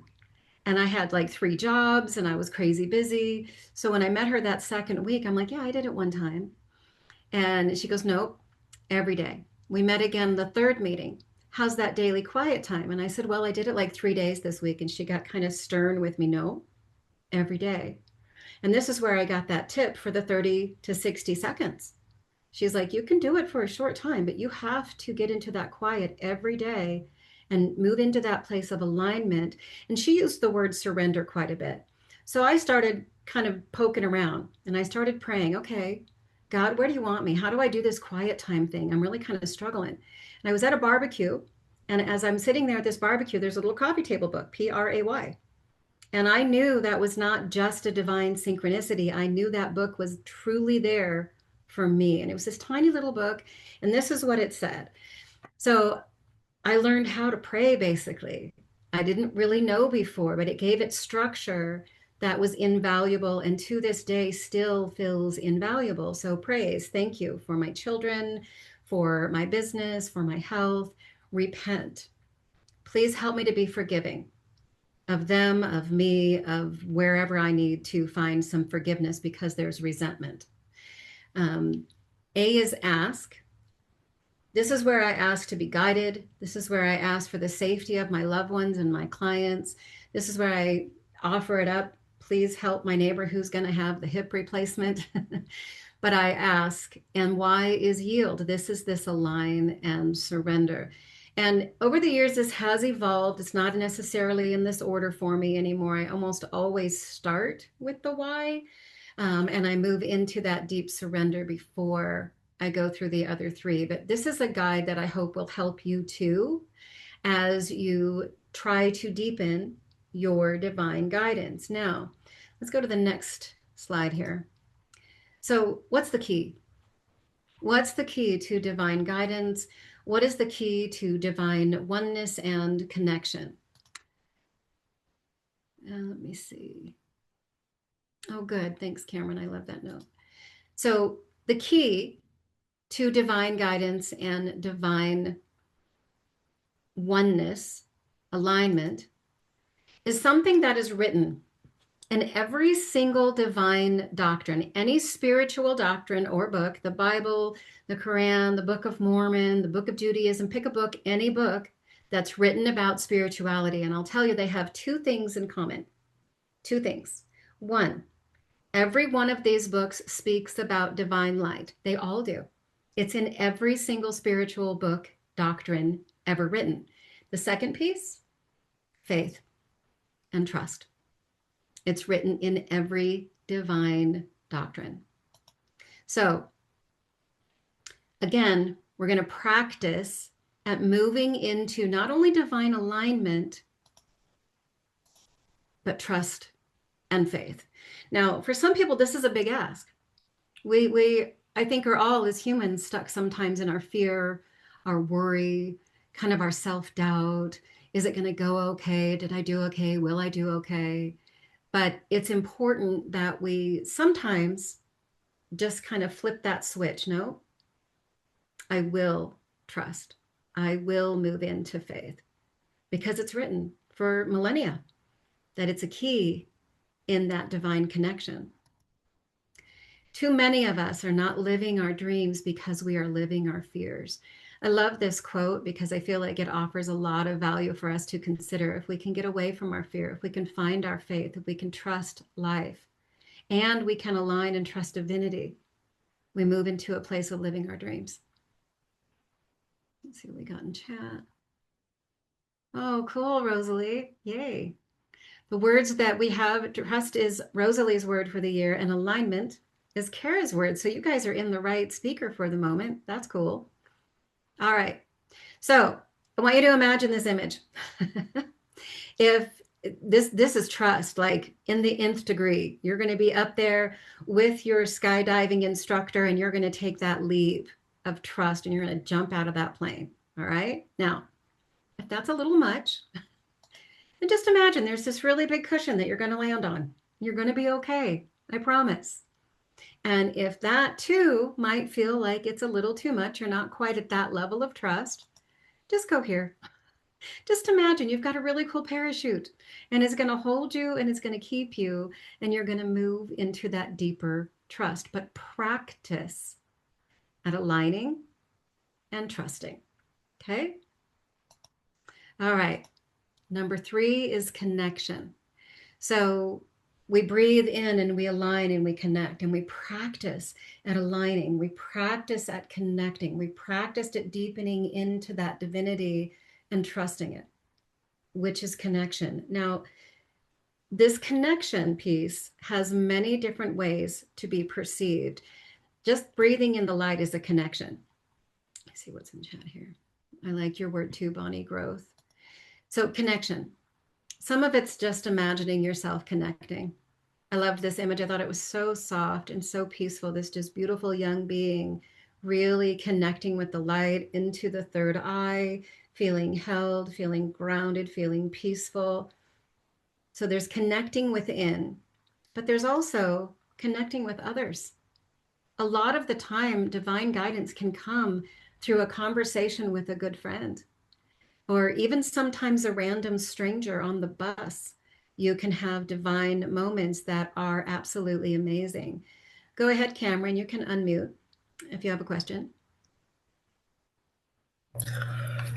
It's actually related to the image with the third eye because one time I meditated and I felt this light and it was a peaceful light. This was the days where I actually got a break, and I felt very light of peace Mm-hmm. because Great. I and this is actually good advice. Thank you, ma'am. Because oh boy, my family is just too big, Well, and there's more. yeah. Good job. Well, I appreciate you sharing. Thank you, Cameron. Mm-hmm. All right. So again, this one here is this is an image that represents community. So those of you who are in Awkwardly Zen, you know the community here is unbeatable. 33,000 members and growing globally. I've done 8 readings today already, and I can tell you they're from all over the country, which I think is so exciting. So the community that we build can really offer you a great deal of connection, which can offer divine guidance. And if you can hold that place of connection and just breathe it in, we're connected, you can really feel that deepened divine guidance from the voices of those around you. One of my favorite sayings for many, many years has been God speaks through people. Now, I know not everybody loves the word God, but it's a word I use. And oftentimes, I'll have something going on and, I'll be talking with a few friends about it, or I'll talk with my husband, or I'll be talking about it in one of my groups, and I'll hear something from another soul that just lights up my world and brings me the guidance that I was seeking. So community is a powerful form of connection. This image here is probably one of my favorite slides I've ever created. If you ever want some divine guidance, ask a child. Children will blow your mind. Children are so close to the veil, and they're so intuitive and so connected. If you ever want a little bit of guidance, and of course, speak at a child's level and speak in childlike terms, but ask a child. Look at these images, look at their eyes. Tell me you cannot see the divinity in each of the eyes of these children. Is it not beautiful? I mean, it's beautiful. Children are fascinating. And this slide also represents seeing the light in the eyes of others, of connecting with others. When we talk to other people, when we connect with other people who are of the same light mind. I like to say light-minded instead of like-minded. So when we talk with our light-minded friends, it's fascinating how much guidance can come from them. And many of you've reached out to, members of Awkwardly Zen and thus partners for guidance all the time. So you already get the light in the eyes of the souls that you love and trust can really, really offer guidance and connection. And of course, you can connect with a mentor or a therapist or a hypnotherapist or a reader. This image here was specifically for today because so many people are doing readings one-on-one with somebody who's sitting on the other side of their laptop with their cup of coffee, just like me, who are here to help you and guide you. So find your professionals. So there's a lot of ways to connect. So these are the 3 ways: breathe, align, and tune in. Let's do it one more time before we go. Close your eyes, take in a nice deep breath, open the crown, open the heart. Feel that divine guidance filling you completely and really flowing with you. Practice this often and connect. Connect, connect, connect with others, with your own inner world and your own inner wisdom, with your community, with the professionals that can support you. The lamp of divine guidance is in your hand. Pour the oil of faith and trust in it. It doesn't illuminate the whole path at once, but it does guide you one step at a time. All right, you guys, thank you so, so much for joining me. I absolutely loved sharing this information with you. Here's my information. It's going to be in the chat too. So I'm pretty easy to find. And if you have any questions, of course, I'd love the opportunity to support you in any way I can. And I do still have some readings available today. If you're interested in a 10-minute connection, then I'll laser in and I will do my best to light up our conversation and bring you some support. All right. Any questions before we go? Do we have another speaker, Kara? Yes, yes. At 2 or what time? At 2:15. Okay. Well, Yeah. we've got a couple of minutes. Does anybody Yes. have any questions, any comments? Did this help you? Awesome. Thanks, Bonnie. You're a blessing too. Thank you, Shirley. Thank you, Mackenzie. Rosalie, always. Yeah. Wonderful. All right. All right. Well, thank you so much for having me. I did record this, so I'm going to put this on my website somewhere. If you're not a member of the Lighthouse, feel free. There is a discount code for the Lighthouse for the Awaken 2026 is the code. You can become a member even if you just want to join for 1 month to check it out. There is a ton of recorded hypnotherapy sessions, free hypnosis and meditations. I gather with my members. Well, I have 5 gatherings a month. 2 of them are members only. And it's all in there. That's a really full, hearty portal of really cool information. And then, of course, if you want to read a good book, Hitchhiking into Recovery is there for you too. Wow, thank you so much. Yeah, I'm like Rosalie. Rosalie talks about you on the Friday Zen Zoom so much. Just loves what you do. I was able to join you 2 Sundays, 2 months of Sundays for your meditation and just brilliant chef's kiss. Yeah, Thank so you.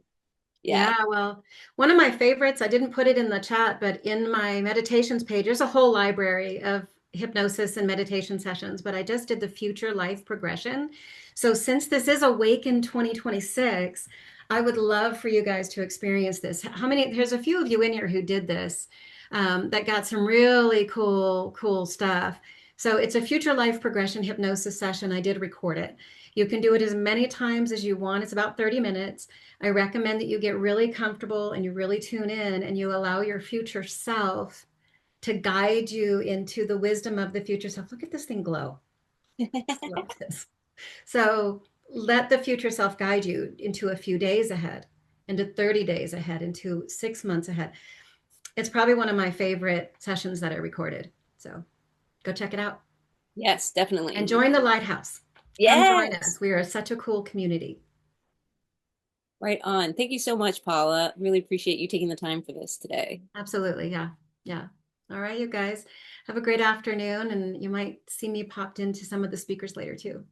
Right on. Thank you. And welcome everyone. Thank you for joining me today. We're going to be talking through Saturn and Neptune in Aries.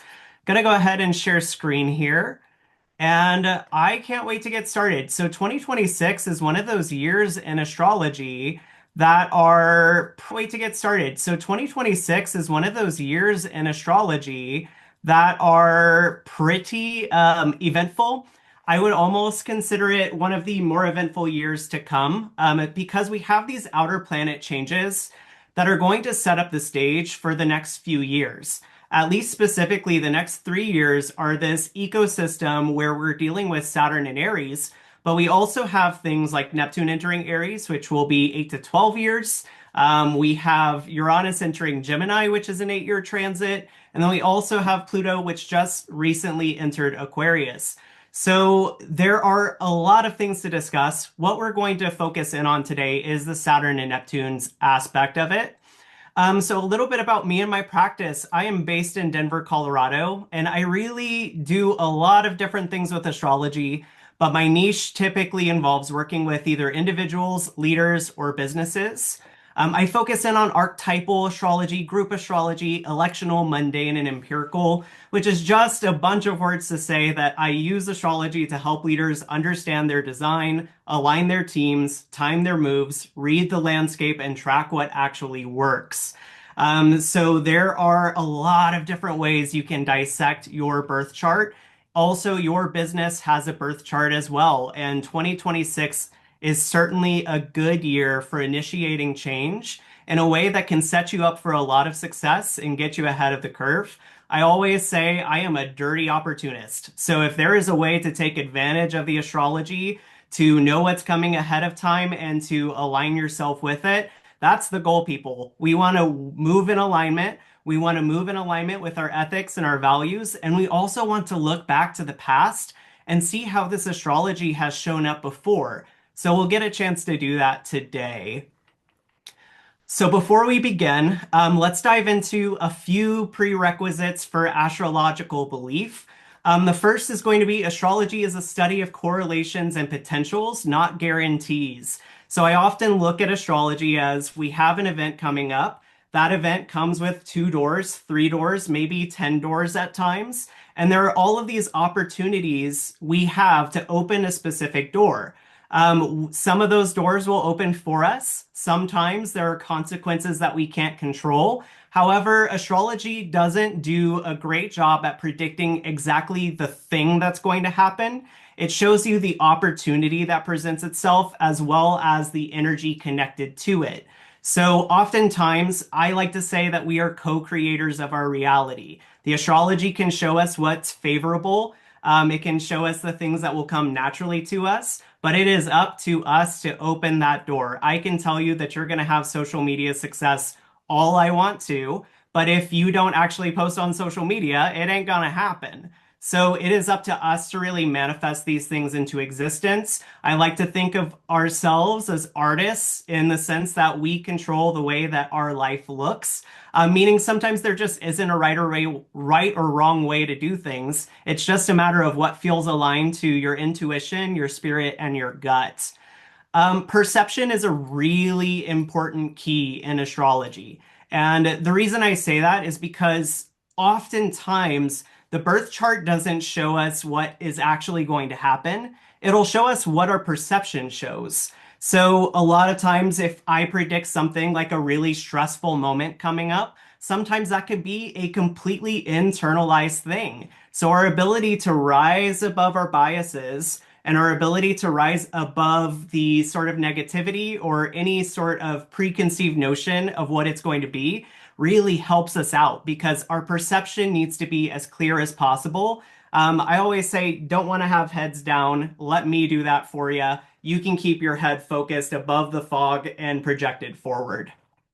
Every single transit has strategic value. So early on in my astrological practice, I learned that you cannot look at things through the lens of good or bad. The more you do that, the more biased you become. That is the same energy that causes people to think, oh, I can't stand Geminis, or oh, I can't stand Scorpios. When in reality, every archetype is divine. Every moment has a place and purpose. Some of them don't feel good, I can tell you that much, but that doesn't mean it isn't meant to happen. So the more we can get rid of this is a good thing or a bad thing and just really objectively look at what the thing is, the better off we're going to be. 2 last things. If you want to study astrology, pay attention to what's going on in the world around you. This is a really big thing for me. A lot of times in astrology, we get caught up in definitions, in the language, in the textbook understandings of how a transit should be, that we don't pay attention to how things actually are. Oftentimes, we'll make predictions like this full moon is going to be ambitious and driven and exciting. And it certainly can be, but we look to what's happening in the news or what's going on in our own personal lives, and we get this slew of data and information that we can use to make better predictions in life. And lastly, no amount of astrology can replace intuition, heart, and gut. So with all of these things being said, my slew of disclaimers here, let's dive into Saturn and Neptune and how they are showing up for us in 2026. So they're entering the sign of Aries, the sign of the Ram, and the very first sign of the zodiac. Aries, in the first 10 degrees of Aries specifically, is a lot about conquering new land, getting new ground, establishing your lead.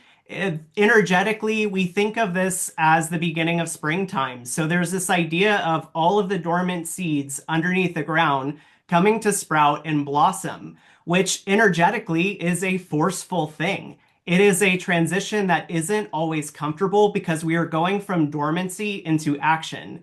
The energy of Aries has a lot to do with creativity because it is the force that starts something new. When you're in the fire signs, and Aries specifically, The idea is you are imposing your will to create change. That is an act of force, just in a similar way that an artist creating a painting on a landscape is somewhat of a forceful act because they are forcing their will upon the material that they've been given.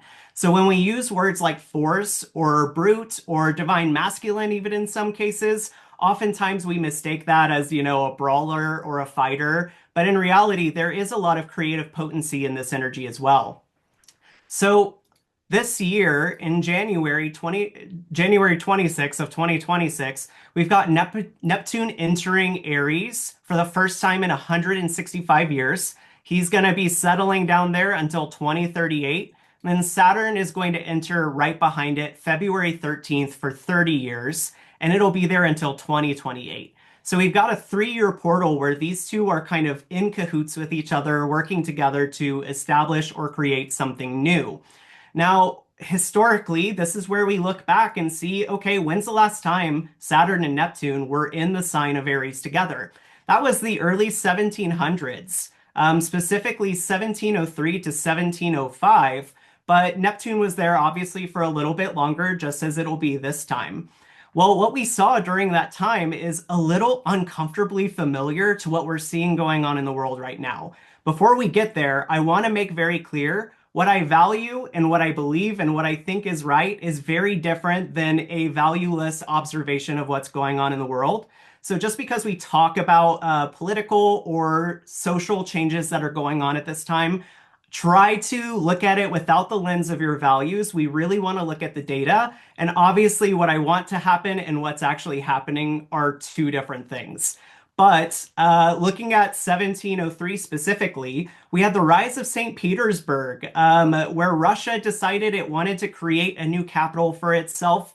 So it went through 10,000 people who unfortunately died building this big monument to what Russia would be in a new era. And also, Russia went through a period of territorial expansion where they tried to claim new lands around 1703. We also had at this point the territorial wars in colonized North America. Things like Queen Anne's War was going on, where people were fighting over boundaries of who would control which territories in that colonized North America. We had the War of Spanish Succession, which was for control over the Spanish Empire. The formation of Great Britain, which sounds cool, but it was a very forced thing over the people of Scotland. And also, really random here, but one of the first iterations of paper money became legal tender around this period as well. So Saturn and Neptune in Aries, it does feel like there is this rapid push and acceleration for an expansion of territory. There is absolutely idealism that comes with this, usually from a figurehead of some kind. So a leader will get an idea of what a specific nation should be or what a specific way of life should be. And I think that there are a lot of different ways that this can play out. But one thing is Neptune in Aries sort of lends itself to groupthink at times, meaning if you don't have a strong sense of ego, a healthy sense of ego, it can be really easy to fall into group ideals or what other people think the best way forward should be. Now, bold visions do gain traction around this time as well, and lasting change is possible, but it can come at a price, especially during this period of Saturn in Aries. The journey of Aries is kind of we take something new, we create something new, and then we're flipped into an alternate reality where now we have to manage the new thing that we claimed. And what does that look like? What does that mean for us as individuals? What does it mean for us as a country? All of these things are questions that we have to ask during this Saturn and Neptune period. Radical change typically comes with this sort of transit, but then we have to manage and become the other person on the other side. So obviously, there is the socio-political side of this that I could ramble on for days about. If you're interested in that stuff, my Substack, my blog, that's where you want to go. I nerd out over historical trends like this. But for this session particularly, again, my goal is to be a dirty opportunist and ask, how do we take advantage of this energy? What does this energy mean for us as spiritual folks, as entrepreneurs, as leaders, and for the collective in general? And this is where we really start looking at the idea of as above, so below. So what is going on collectively in the world right now is a great idea and a great strategy for implementing how you can take advantage of this transit in your personal life right in this moment and throughout the next 3 years to come. So the first thing that I really want to point out is your vision doesn't have to align with anyone else's. The thing about Aries is that it does not wait. It does not wait for permission. It does not barter. It does not negotiate. Aries energy is the energy of a warrior cutting someone's head off, y'all. And I love my Aries. They are so sweet, so creative, but also they have this sheer determination of will, where you can't tell them that they can't see what needs to happen. Aries is often considered a first responder kind of energy. My husband is an Aries rising and he's a firefighter, which is a really great example. There is this energy about them where they just know how to take action and sort of ask questions after that, which can be a very helpful thing for us. So the type of leadership that's really going to thrive under these next 3 years are going to be people who create their own structure. Those of us who are creating a compelling vision for the future, anyone who is an inspirational speaker or asks people to charge ahead as opposed to reconciling with the past, and people who are willing to put themselves out there, sometimes look a little foolish. Maybe not all of their ideas land, but still, it's an innovative, creative, and forward-thinking movement that we want to be in for 2026. Now, the things that are going to cause you to struggle is if you are waiting for group consensus, if you are waiting to see how audience responds to you, it's really the other way around. You need to think creatively outside of the audience. The audience is oftentimes a trap for us, but they don't know where we need to go. You as a creative leader, you understand the direction that's in your heart and the vision that you see for the future. And that is absolutely the energy we want to be in order to take the best type of action for this energy. Now, if you are getting caught up in sentiment or the past, I am so sorry to inform you of this. The astrology predicts rapid acceleration and change in 2026. It is going to move quickly, fast and furiously. So if you are getting caught up in the way that things used to be, if you are getting caught up in trying to add structure before you make a change, and if you are just a slower mover in general, that can cause a detriment at times. Let me tell you, a little bit of planning and foresight, great for Saturn and Aries. It's not to say we don't want to plan, but oftentimes this energy more rewards the person who acts first. So that energy of doing the thing, figuring out the details later. I am a chronic overthinker. Look, my little Virgo brain goes crazy, starts imagining all of the potentials of everything that could go wrong. And then half the time you realize you overplanned. You planned for the problems that weren't real. You planned for the things that never actually manifest, and you wasted a lot of your time in the energy of worry or anxiousness over a future problem that hasn't even manifested yet. So a lot of the times we overthink the consequences of our actions, and that's really one of the things we would want to avoid working with Saturn and Neptune in Aries. So personally, I want you to choose your campaigns consciously. I want you to ask this question to yourself. What are you willing to fight for right now in this moment? And there is no wrong answer to that question. That could be for something, a collective value. That could be for an ideal. It could be a cause. But the real big thing is we want to make sure your heart feels alive when you are pursuing the thing that you're gunning for in 2026. It needs to light you up. You need to be able to get excited about it. And there are extra bonus points if you are one of the first to do it or if you are doing it in a new way. Also, we want to give your dreams a container. So with Saturn and Neptune, by the way, Saturn, Neptune, very good energy for spiritual work, very good energy for spiritual business. I will put that out there. But a lot of times, when we're thinking about what it looks like to make our dreams manifest, they stay as dreams and not goals. A good example of that is saying, I want to get rich versus I want to make 100K this year. Those are very two different targets, and you can actually track your success with that by doing the latter, by giving yourself a number, by giving yourself a timeline, a budget, or a commitment that you are going to fully commit yourself to. And then lastly, we want to start small. So yes, we want to push forward. We want it to be this big dream, this big vision. But a lot of times where people get tripped up specifically with Saturn and Aries is they leap before they look and they miss about 10 consequences.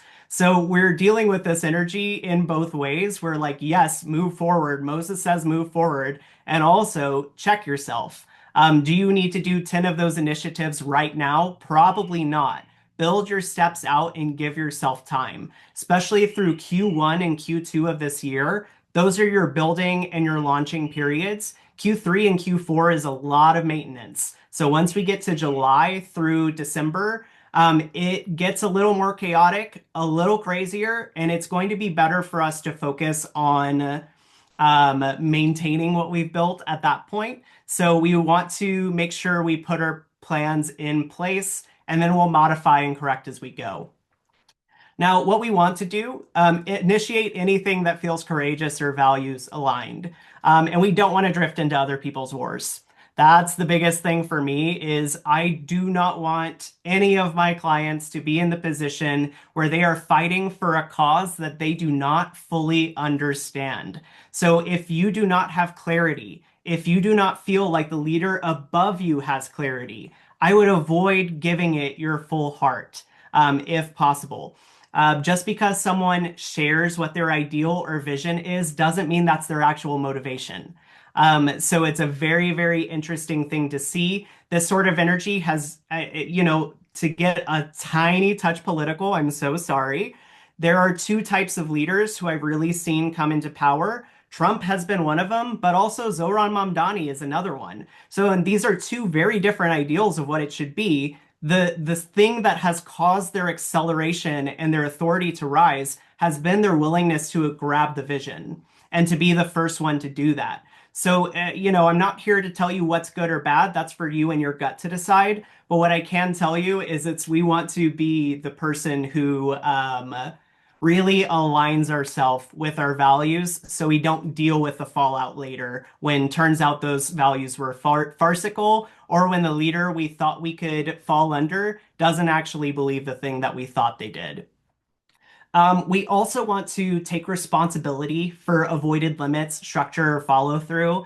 If there's one thing I know about an Aries, this might be a little funny, but they're really good at doing the dishes when nobody asks them to do the dishes. My little Libra stellium cannot. I want to know if my partner would like me to do the dishes. That's just me personally. I don't know about you guys, but the answer is usually yes, just do the dishes. And that's the Aries sort of vibe and commitment. Aries is a great first responder energy again, so they see, they do.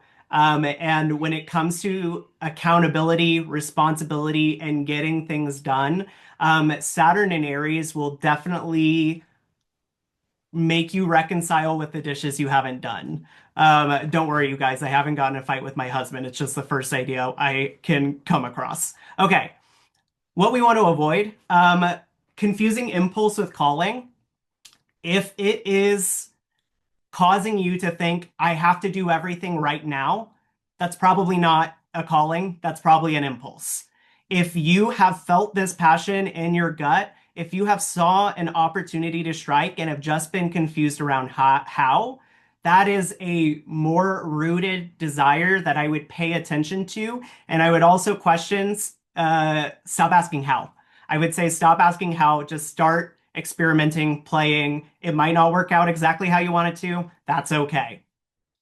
We also want to avoid things like groupthink, jumping into conquest mode just because we're anxious or because we feel like we need to be doing something. No, it needs to come from a values aligned place first and from a spirit led place first. When you're dealing with things like the elements in like the Kabbalistic sense of it, the fire is the thing that's right under spirit. So the idea of fire, it is pure spirit that is brought into passion and form and given like our heart song kind of energy.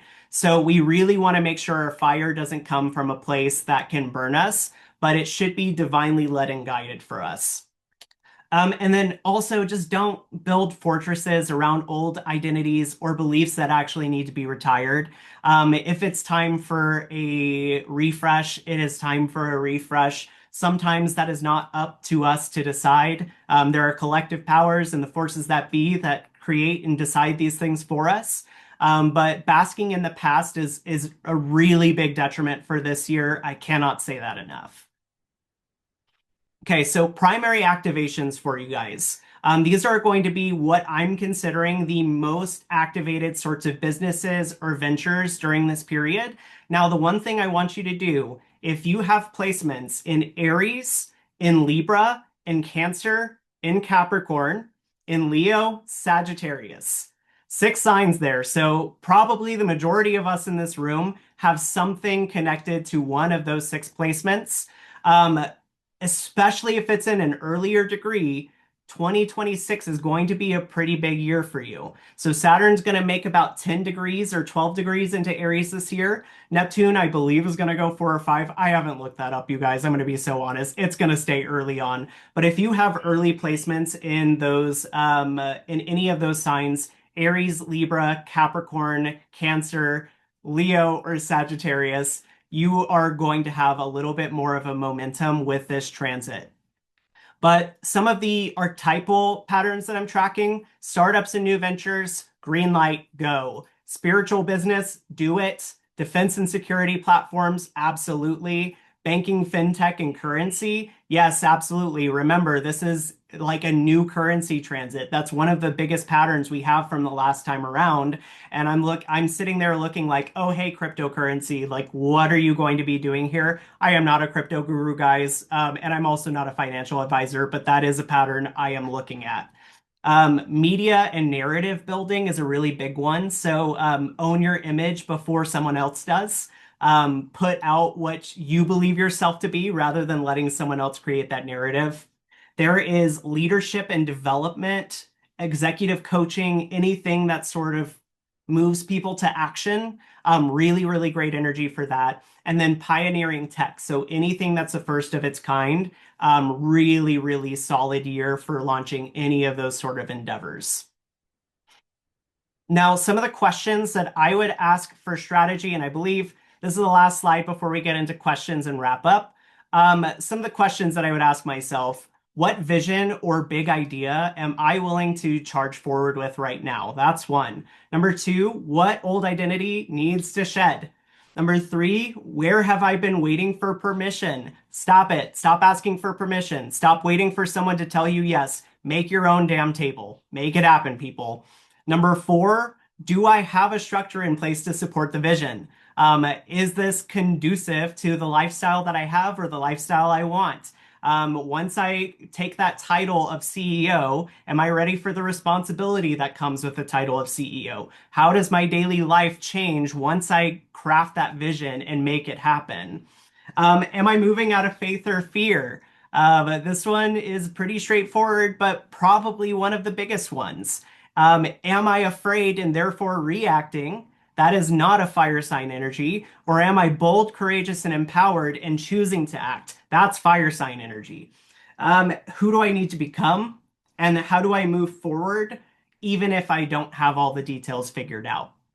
I often talk about min-maxing, which is a video game term. Huge nerd, sorry. But it is what is the minimum amount of effort I can do for the maximum result. I can fight 1,000 tiny little bad guys and crawl in the dirt for hours and hours to level up, or I can choose the really big boss and probably die a couple times. And that's going to take a little bit to iron out either, but I could also find that middle ground of what's the minimum amount of effort for the maximum result that I can get. That's that magic area you want to be in going into this year. Okay, so this sign here is going to have your rising sign and where it's going to show up most prevalently in your chart. So for example, if you are a Virgo rising, that is going to show up in your 8th house and therefore will somewhat be attached to these themes. Now, what I would say about this is houses are often overrated. Everything that I told you guys just now is absolutely relevant and applicable to you. Do not get overly caught up in your house description because this energy is going to show up everywhere. However, in you, in your own life, there might be a special prevalence towards a specific house theme.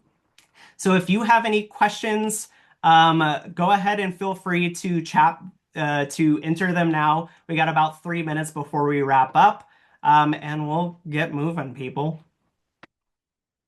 Let's see. And I don't even know how to look at questions. Haha. Let's see. There we go. There's the chat. MVP, minimal viable product. Yes, absolutely. And we all love nerds. Thanks. I love myself too, you guys. Hi, Rocio. Thanks for being here. Well, guys, if there aren't any other questions, then what I'll go ahead and do is wrap it up here. So first and foremost, in this chat, there has already been a link to this presentation. So we zoomed through this. We went fast and furious. But if you have any questions about how it might show up, or if there's something that you are curious about, this session is in here in live for you to view. Use however you want. I don't care. I just love studying it. So if you want it for your business, your spiritual business, your astrology business, you have my permission. There is no such thing as copyright infringement with this document. Use it as you will. And lastly, I just launched a 2026 Substack article about business for entrepreneurs in astrology in general. So that is going to be live on my Substack, which is also linked.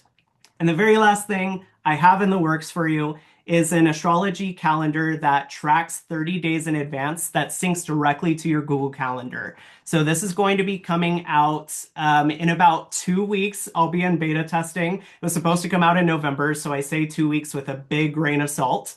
Universe had other plans, but we embrace that in astrology. It is what it is. But what it'll do is essentially it is the first of its kind, and it is an astrological forecast that takes into account your chart, not just for Leo rising, not just for Aries rising, not just for your sun sign. It looks at every single aspect that's happening to your chart and gives you a 30-day forecast so you can plan your life in advance. This is my brainchild. I have been working 6 months on it, and I cannot wait for you guys to see it. It is made to be actionable. It is made to be direct. It'll tell you what to take advantage of and what to avoid for every single day. I'm not gonna lie, I use it right now for myself just to know what event to say no to.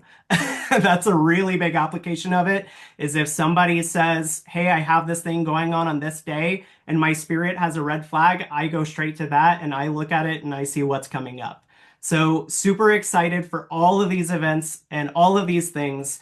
If you're interested in any of that, follow me on Instagram. I will be providing updates along the way. And thank you guys so much for being here and listening to me talk for 30 minutes. All right. I'm going to go ahead and get started as people continue to come into the room. For you, those that don't know me, I'm Douglas Pratt. In my previous incarnation, like the first 40 years of my adult life, I was a psychotherapist. I have turned that in, traded it off, and now my only focus and my only goal is to guide and support folks around spirituality, connecting with their team, connecting with their spiritual guides, figuring out their path, where they're at on their path, what are the blocks in their path. All those kinds of things is what I do now. And I put that under the label of quantum soul regression. And I actually also do past life regressions as well, though I'll be honest, most of the work I do is the former, the quantum soul regressions, which are very enjoyable. So today, here we are, getting a gift from your guide or guides, because the truth is, we do have a primary guide, a guide that's been with us through all of our lives and knows us as well as we know ourselves, and probably in some ways much better, because our guide knows all our lives. They know our challenges in those lives, the things we've encountered, the things that we've worked through, the things that we're still working on. And their goal, because they hold no judgment, have to remind ourselves, no judgment. Their goal is to facilitate and guide and help us. Now, that doesn't mean they don't nudge and they don't push and prod sometimes, but they are very cognizant of free will and they're careful with that. But know that we all have spiritual guides. It's just kind of a guarantee.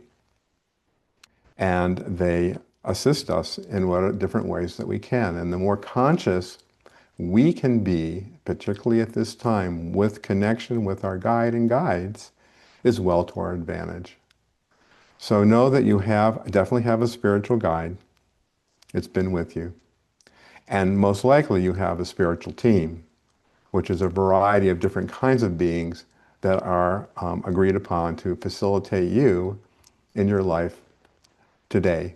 And sometimes those guides will move in and move out depending on what you're working on. And there are all sorts of beings. They're not just beings of light such as angels or such. They can be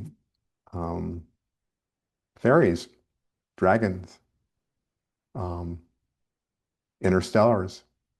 All sorts of different kinds of beings can be on our spiritual team. But today we'll keep it focused and that we're going to work on getting you connected up with your guide, our guides, and then asking them to provide a couple of gifts for you. And when we wrap up, I know we don't have a lot of time, but whatever we have left, we can leave open for questions to me or even some sharings maybe from your experience you'll have today. All right, let's get started. Get yourself comfy in your chair, couch, whatever, wherever you are, get comfy. And go ahead, close your eyes, and I'm going to go ahead and just guide you towards a very personal sacred space. So let's start. In your mind's eye, you are safely standing near a whirlpool. Thoughts, concerns, worries, and doubts for yesterday, today, tomorrow. They're all circling around and around and around and around. And while they're circling around and around, I ask you to check about and look for additional thoughts, concerns, worries, doubts. Find them and put them also into that whirlpool so that they too circle around and around and around. And while they're circling around and around and around, I would ask you to go ahead and check about one last time and look for all remaining thoughts, concerns, worries, and doubts. And as you find them, put them also into the whirlpool, every last one of them, so they're all circling around and around and around and around. And while they're circling around and around, I would ask you to go ahead and just pull the plug and let them disappear down the drain and be gone. And now, in your mind's eye, a circle, a ball of divine energy and light. This circle and ball of divine energy and light moves right over the top of your head, right over your crown chakra, and begins to send that divine energy and light outward, down into your hair, into your scalp, and then it expands outward into your eyes, your nose, your cheeks, and deeply into the muscles of your jaw, comforting, protecting, healing. And then the same energy and light continues to expand outward. It moves into your throat. It moves into your neck. It moves deeply into the muscles of your shoulders, comforting, protecting, healing. And then it moves out from your shoulders and it follows the line of your spine down your back, your upper back, down to your middle back, and all the way down to your lower back, to the very, very base of your spine, comforting, protecting, healing. And then this same energy and light moves out from your shoulders and moves into your upper arms, biceps, into and through your elbows, down into your lower arms, forearms, into and through your wrists, and all the way down into your hands, the muscle, the bone, the tendons, and experience this divine energy and light as it moves out to the very tips of your fingers, comforting, protecting, healing.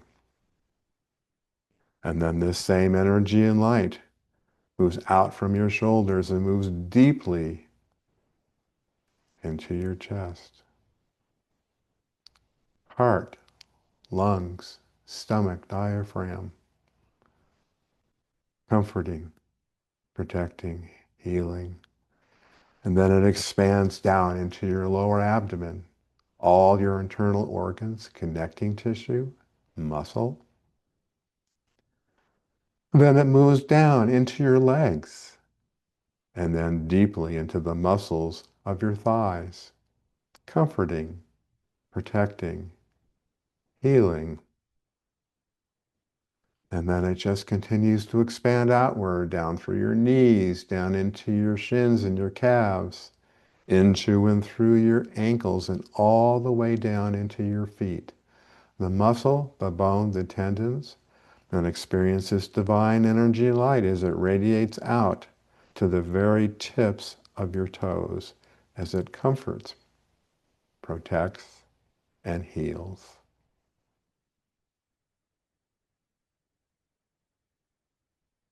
Now in your mind's eye, that circle, that ball of divine energy and light, let it expand, let it grow, let it get large enough for you to step through.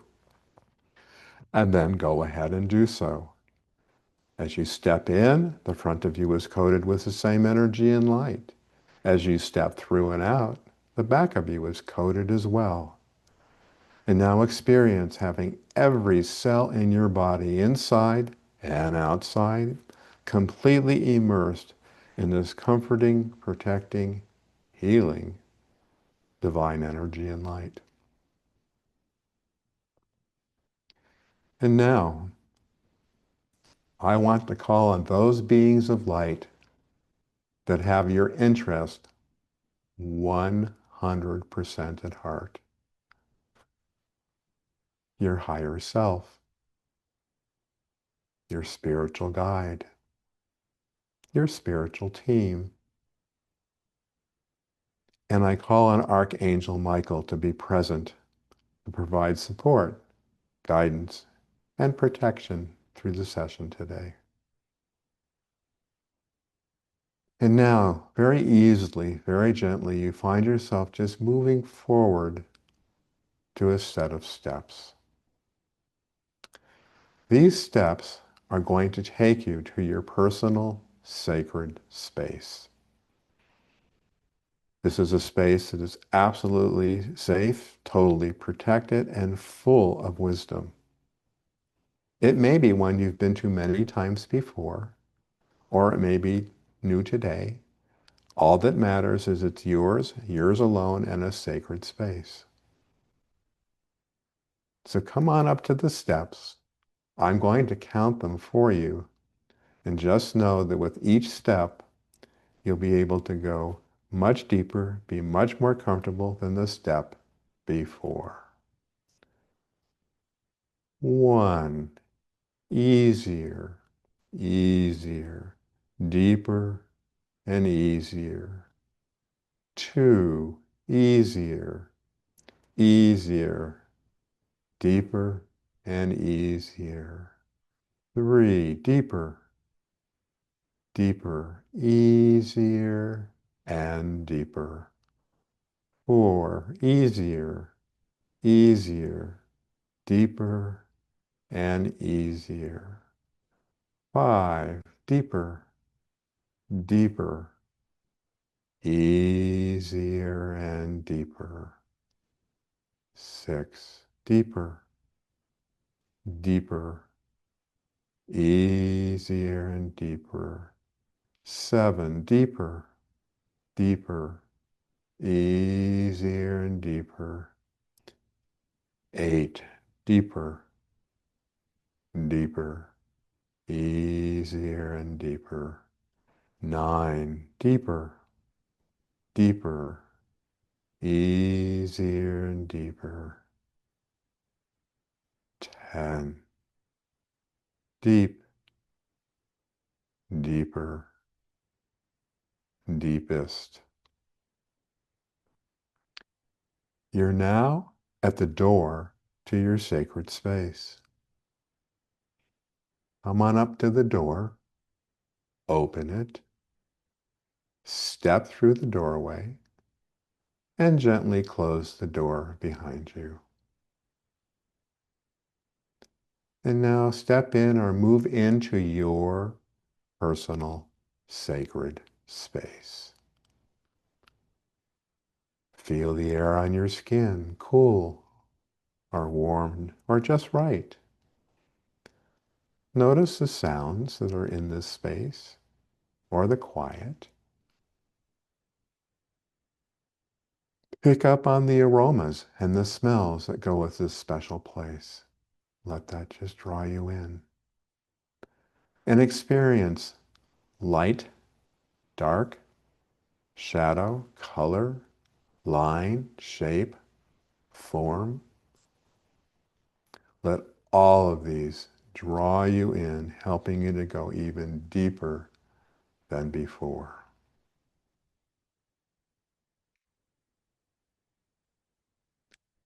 And I'm going to call on Archangel Michael to step forward now to join each of you.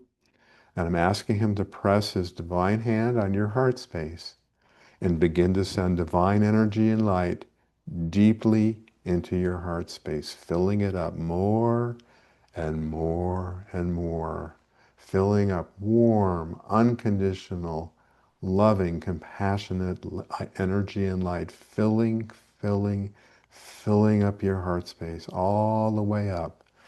And as it fills it to the top, it spills over and it moves upward, up through your head, all the way to the top of your hair and scalp. And as it continues to spill over, it moves down, down through your torso, down through your legs, and all the way down to the very, very tips of your toes. And experience yourself completely and fully filled with this divine energy and light from head to toe. Feel the comfort and the ease. Luxuriate in that. And now, I want to call on your spiritual guide and your spiritual team. I'm going to count from 1 to 3. At the count of 3, they will step forward and present to you in some form or fashion. Be open to this presentation. It's different for everybody. You might see them. You may hear them. You may sense that they're there. You may feel that they're there.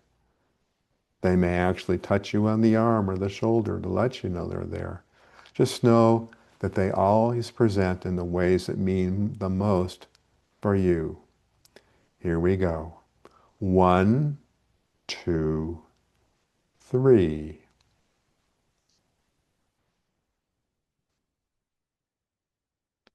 And now I just ask you to experience the presence of your guides in whatever shape or form works for you today. Just know, no matter what, they're right there with you. They're very excited to have an opportunity to be with you directly in this fashion. So feel and know that their presence is there. and enjoy that.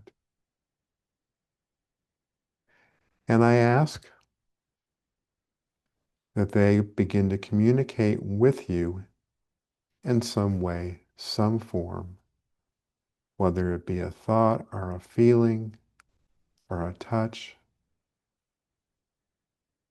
And I'm asking them to do that right now so that you and your guide and your team can interact, to communicate with each other. So what I'm going to do is be quiet for a moment and let you and them just interact, and you can experience the wonderful presence of your team and your guide. Know how much they love you, how much they care about you, and they're here to assist you on your spiritual path and your spiritual awakening.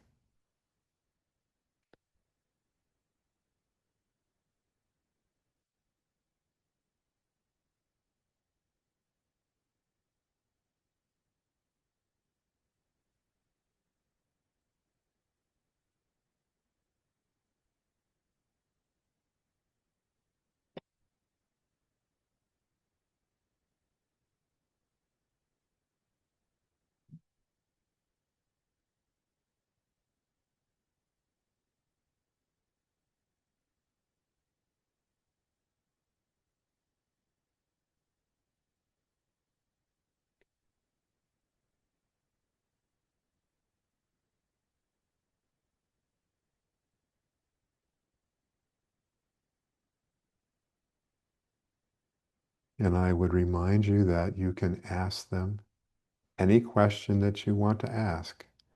Some worry that there's things they cannot ask. Ask. If they don't want to answer, they will tell you that they cannot answer or not answer at this time. But it's always okay to ask the question. So I just encourage you to do that in whatever form or fashion you're doing that, whether it's telepathic or actually feel like you're talking to them, whatever works for you. Just put it out there. If you're not sure, put it out in your mind as a question. They'll hear it. They're there for you. They're very present. And now, as you interact with them, I'm going to ask your guide to present you with your first gift. Now, this gift is a gift that you'll be given now that you can use immediately upon your return from your guided imagery, your meditation. So again, I'm going to give you a minute to receive your gift and let your team communicate to you about the gift or a question you might have. And then we'll go from there.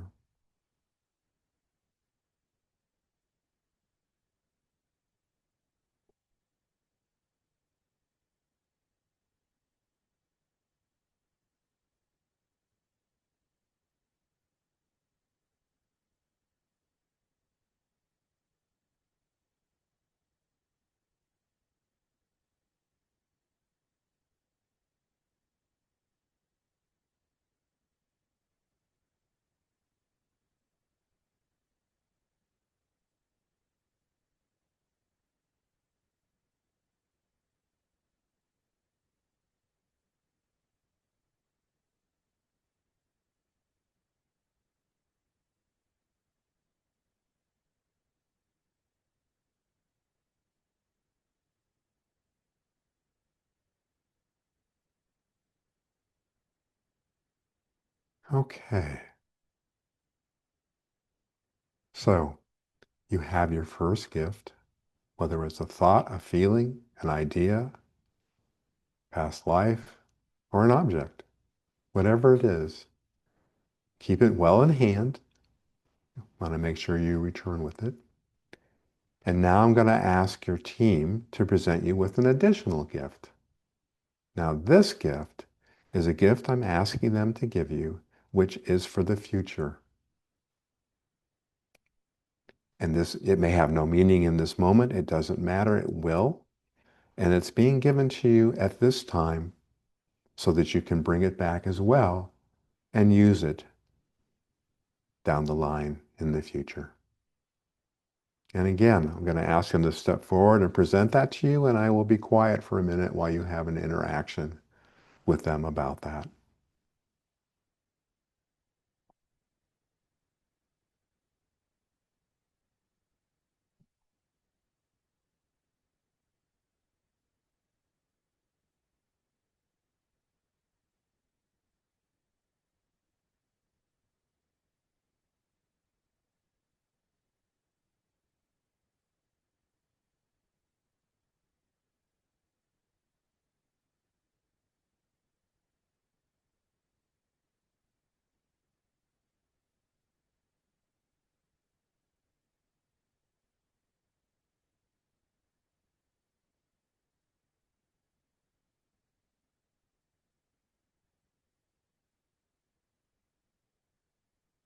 Okay. Now you have your second gift, the gift for the future. And I ask you to tuck that in. If it's a thought, you got it. Or if it's a physical object, hold on to it. And I'm going to begin to have you return to the here and now with both of your gifts. Tuck them under your arm, wherever you need, so that you can safely and comfortably move forward now. So at the edge of your sacred space is a gate. Come on up to it with your two gifts. Open the gate, step through, close the gate behind you, and step back into the here and now with your gifts in hand. As you touch the ground with your feet, you notice that roots grow right out of the soles of your feet, and they go right through the floor, right down into the soil, right into the ground, these big, strong roots, and they go deeper and deeper and deeper, right down to the bedrock. They wrap around that bedrock, and they begin to firmly and gently pull you back into your body. I'm going to count to 5. At the count of 5, you'll open your eyes, feeling rested, relaxed, with your gifts, and fully return to your body. 1, 2, 3, 4, 5.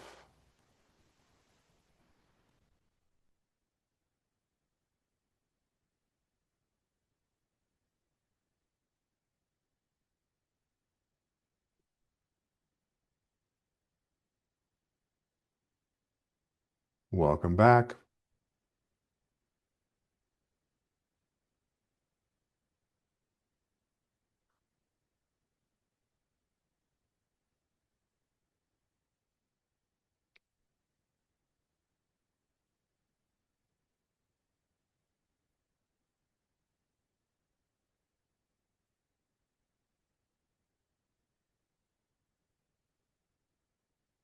So if anyone wants to share what their gift was or something about the experience, we have a few minutes.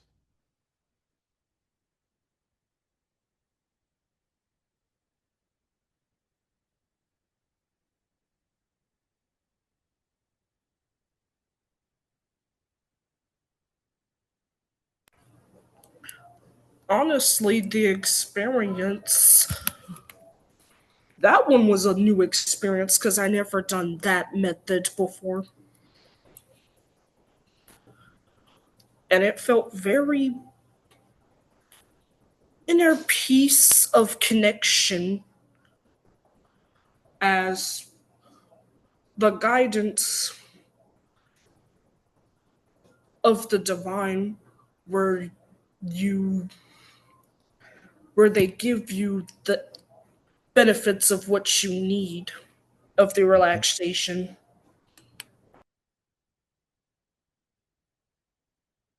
Yes, absolutely.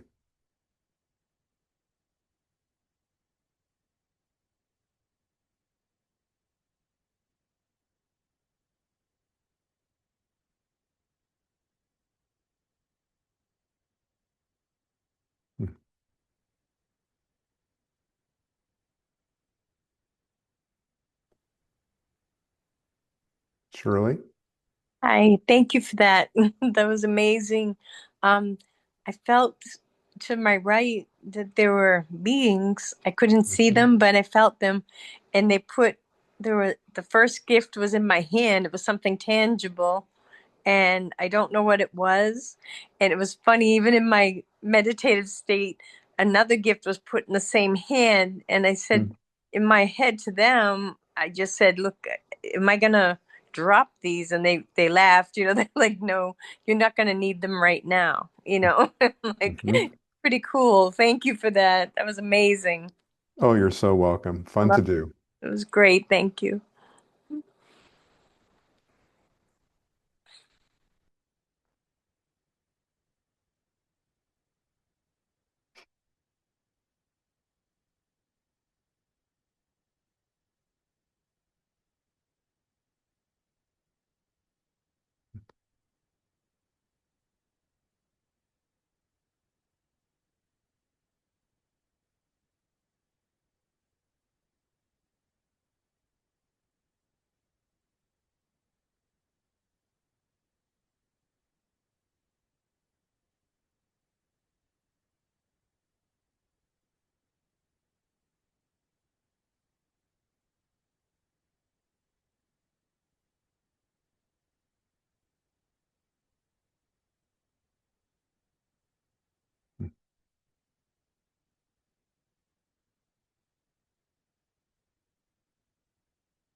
Sandy? Hi, I'm very interested in your books. Could you tell us a little bit about them? Yes. The first book is a book that I was basically channeled with a connection with the Galactic Federation. It has 5 different sections in it from 5 different Galactic Federation beings. It's a message about them and their relationship to the planet and its history with the planet. It's a really interesting read. So that's the first book. The second book is very different. It's much more of it's personal experience of mine. And that's why I call it coming out of the cosmic closet, because for me, it was stepping forward to do that book, which was a whole thing of its own. It was a whole process, which I talk about in that second book. And I also talk more about my relationship and the experiences I had with the Galactic Federation and working with different beings. That's awesome. Thank you. I just ordered them. Well, thanks. Thanks for doing that. I hope you enjoy them. Thank you. Yeah.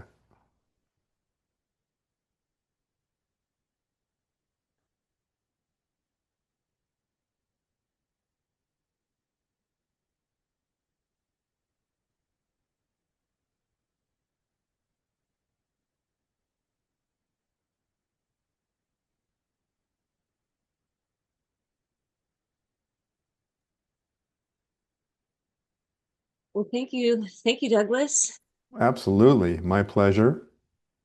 Yeah. Yeah, it was peaceful. I had to do it kind of with one eye open so I could make sure I got everybody in. So I'm glad this is recorded and I can enjoy this again on my own time. Well, good. I was impressed you were able to even do that. It was like, okay, good luck. Yeah, great. Thank you so much. Yeah. You taking the time with us and sharing that experience. And it seems like it was fruitful for a lot of people. So thank you. Yeah, you're so welcome, and good luck with the rest of your day. Yeah, thank you. Appreciate you.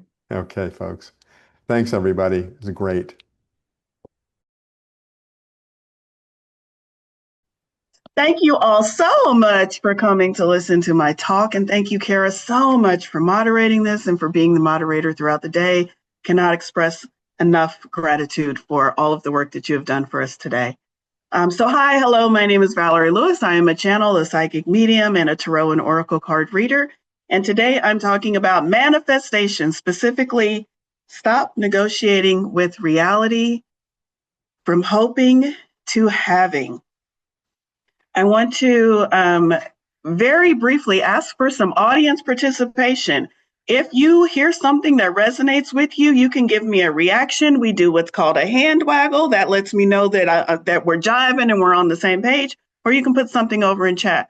Also, if you have questions that come up, put them over in chat. We'll get to them at the end. But let's jump right in because we have a short time together today. So stop negotiating with reality from hoping to having. So let me jump right in and start with saying something real honest and a little bit uncomfortable for many of us. Most people are not stuck because their manifestation isn't working. They're stuck because they are negotiating with reality. And the tricky part is that negotiation has been dressed up to look really spiritual. So it looks like patience. It looks like surrender. It looks like trust. But energetically, what it sounds like is, I want this thing, but I don't fully trust myself to have it yet. And reality responds to what you trust, not what you want. So manifestation was never meant to be a negotiation. It was meant to be a collaboration.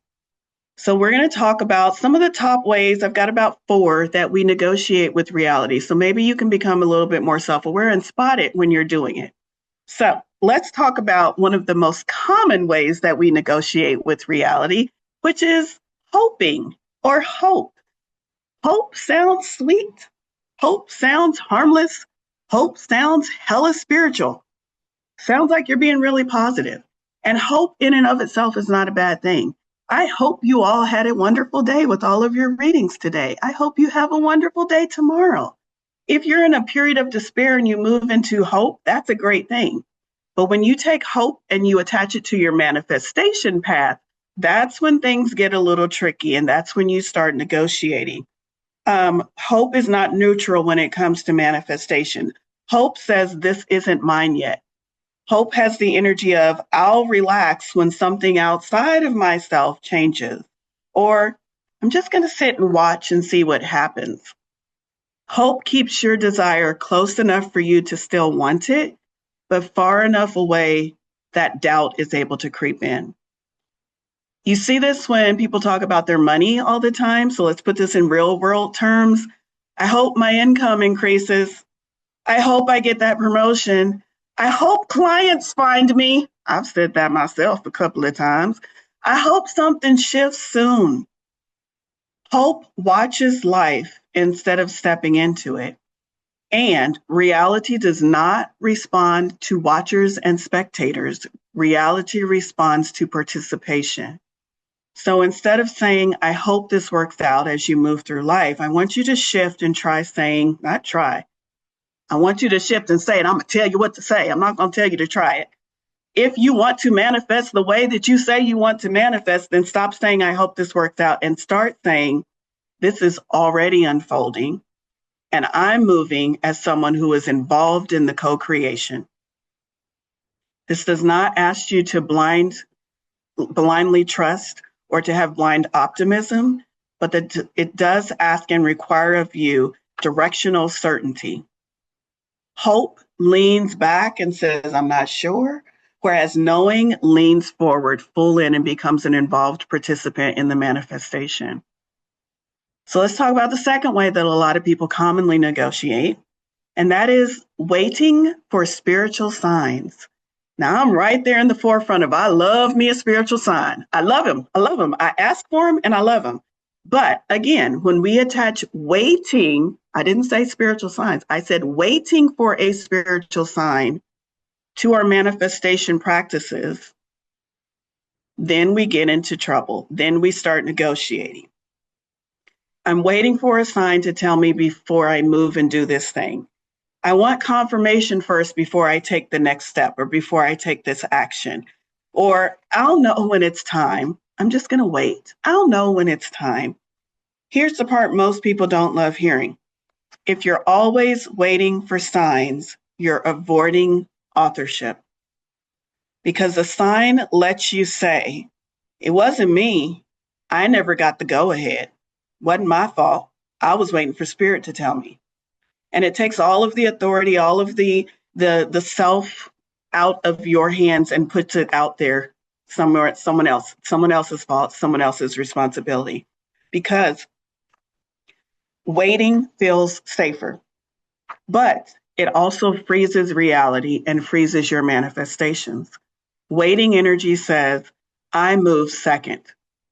And reality replies, well, then you're always going to be reacting.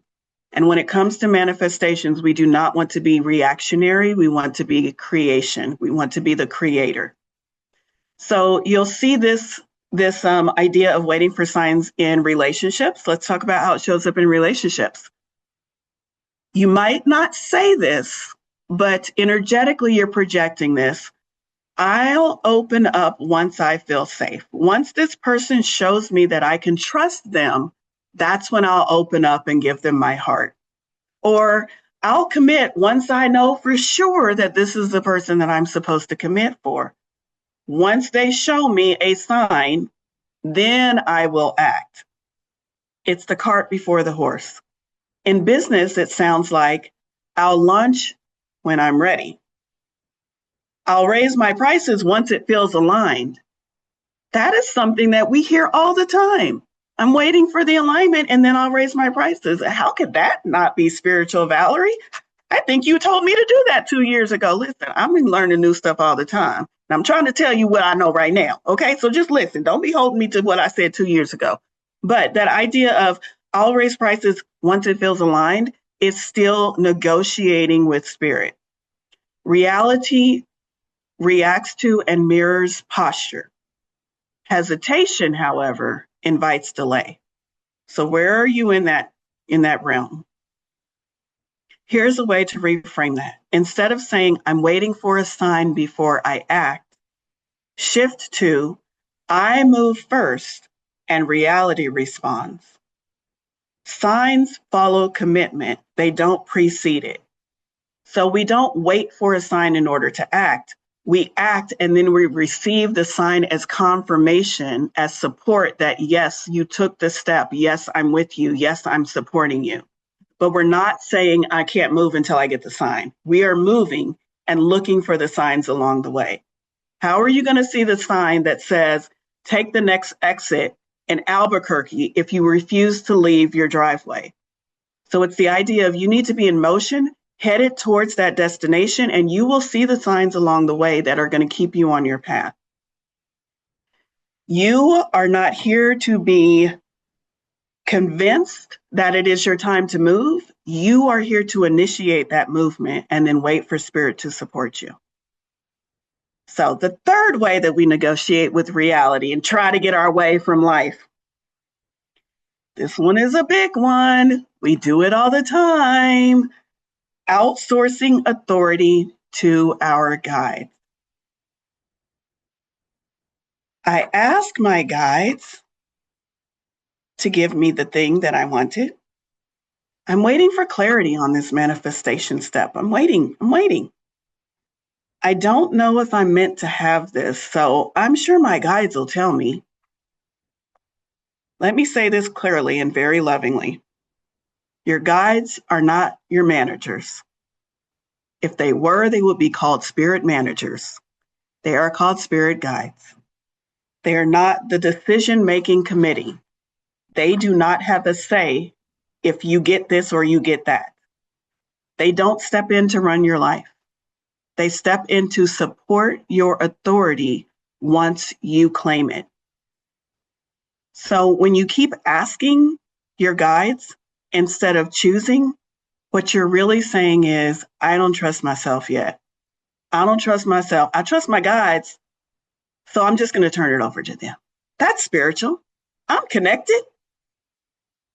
Not when it comes to manifestation, because your guides will never override your sovereignty.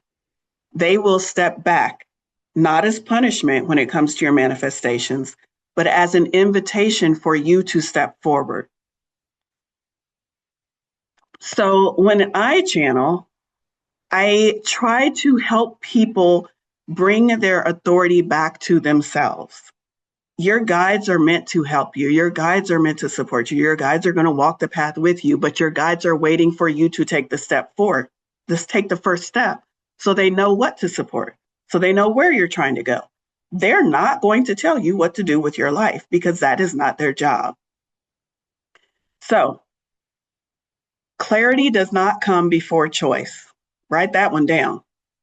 You need to choose first and then get clarity as far as what to do next. Clarity does not come before choice, it comes because of it. When you make a choice, then the clarity will show up. So instead of saying, I'm asking my guides what to do next, which many of us do, I want you all to start saying, I choose, and my guides support that choice. I decide, and then I ask my guides to help support the decision that I have made. That is co-creation. That is partnership. And that is power returning to you. Let's talk about the fourth way that people negotiate. It's another big one. It's a big spiritual buzzword called surrender. Now let's clean up surrender, because this has been wildly misunderstood when it comes to the spiritual realm. People say, I'm surrendering. People say, let go and let God. People say, I'm detaching from this thing because this thing isn't coming, or this thing is challenging, or any variation of that. Frequently, a lot of people say when this thing that they're asking for hasn't come into their life, well, it must not be meant for me. I'm just going to surrender this hope, this wish, this dream, because it's not coming, so I'm going to let go. And a lot of people think that that is what surrender means, and that they're doing some big spiritual act. But energetically, what they're doing is, when they surrender, they're bracing themselves. They're shrinking their desires. They're numbing the want. And they're pretending that they don't really care, or they don't really want the thing anymore, just in case it doesn't work out. So I'm going to throw this thing in here called surrender, because everybody in the spiritual community says surrender is a good thing. It is, but it's being misapplied. So let's talk about what is the positive and the beneficial way to apply surrender. Saying that I really don't care and I'm just not going to worry about it anymore. That's not surrender. That's emotional self-protection. I'm going to brace myself against disappointment, and I'm going to call it surrender. True surrender does not mean that you give up on the desire, because desires are divine gifts. So we don't want to give up on those. True surrender means giving up the fight with the reality about how it arrives. That's surrender in the positive aspect. You don't abandon the vision. You don't give up on the hope, the dream, the wish, the aspiration, but you stop gripping the steering wheel in a panic. It has to go this way. And you release the idea of how it shows up, but you still hold on to the fact that it is going to show up. So in order to reframe this, when you go into this idea of surrender, instead of saying, I'm going to let go of this desire because it isn't coming, so it's not meant for me, I want you to shift to, I release control over how this has to show up. That's your surrender. But I do not give up on my intention or my desire or my want. Surrender is relaxed certainty. I know this thing is coming, so I can release my grip on how it shows up, but it is not withdrawal. It is not saying I don't want to play the game anymore. So we've talked about some of the top ways that people negotiate with reality and how you can get off track and kind of off in the weeds with it. There are many other ways that people negotiate with reality, some that are a lot more subtle, but those are the big hitters, the heavy hitters that I feel are most present for a lot of us right now in life. So what do you do if you're not negotiating? What's the opposite of negotiating? Commanding. So let's talk about what commanding is. Commanding reality does not mean you are controlling it. It does not mean that you are forcing timelines. It does not mean that you are micromanaging the universe and telling it when to show up and what to do. That's not the commanding that we're talking about. You are not an army drill sergeant commanding your troops. Commanding is quiet. Commanding is settled. Commanding is confidence. Commanding is surety. Commanding sounds like, this is happening. I don't need any more proof that I am aligned. I act as someone who expects results. That's the shift. You're not asking, you're assuming. You're not hoping, you're knowing.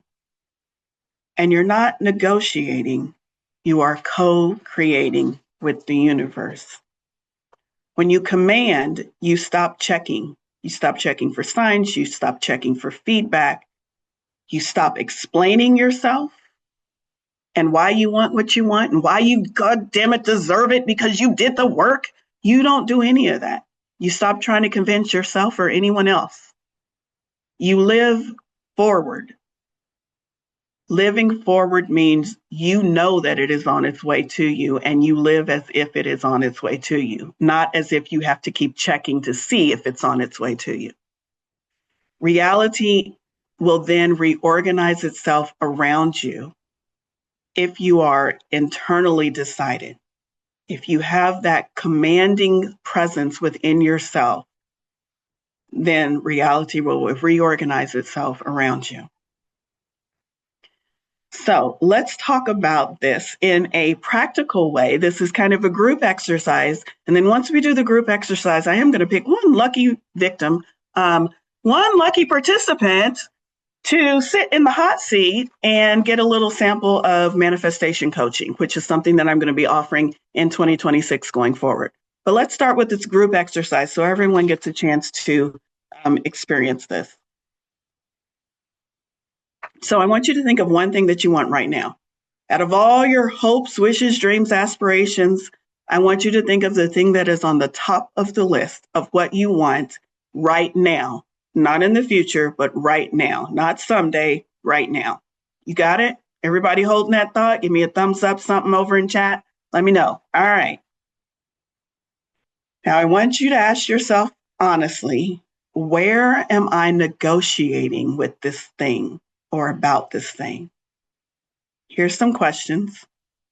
Are you hoping this thing happens instead of deciding that it is going to happen? Are you waiting for the thing to show up instead of moving as if it is on its way to you?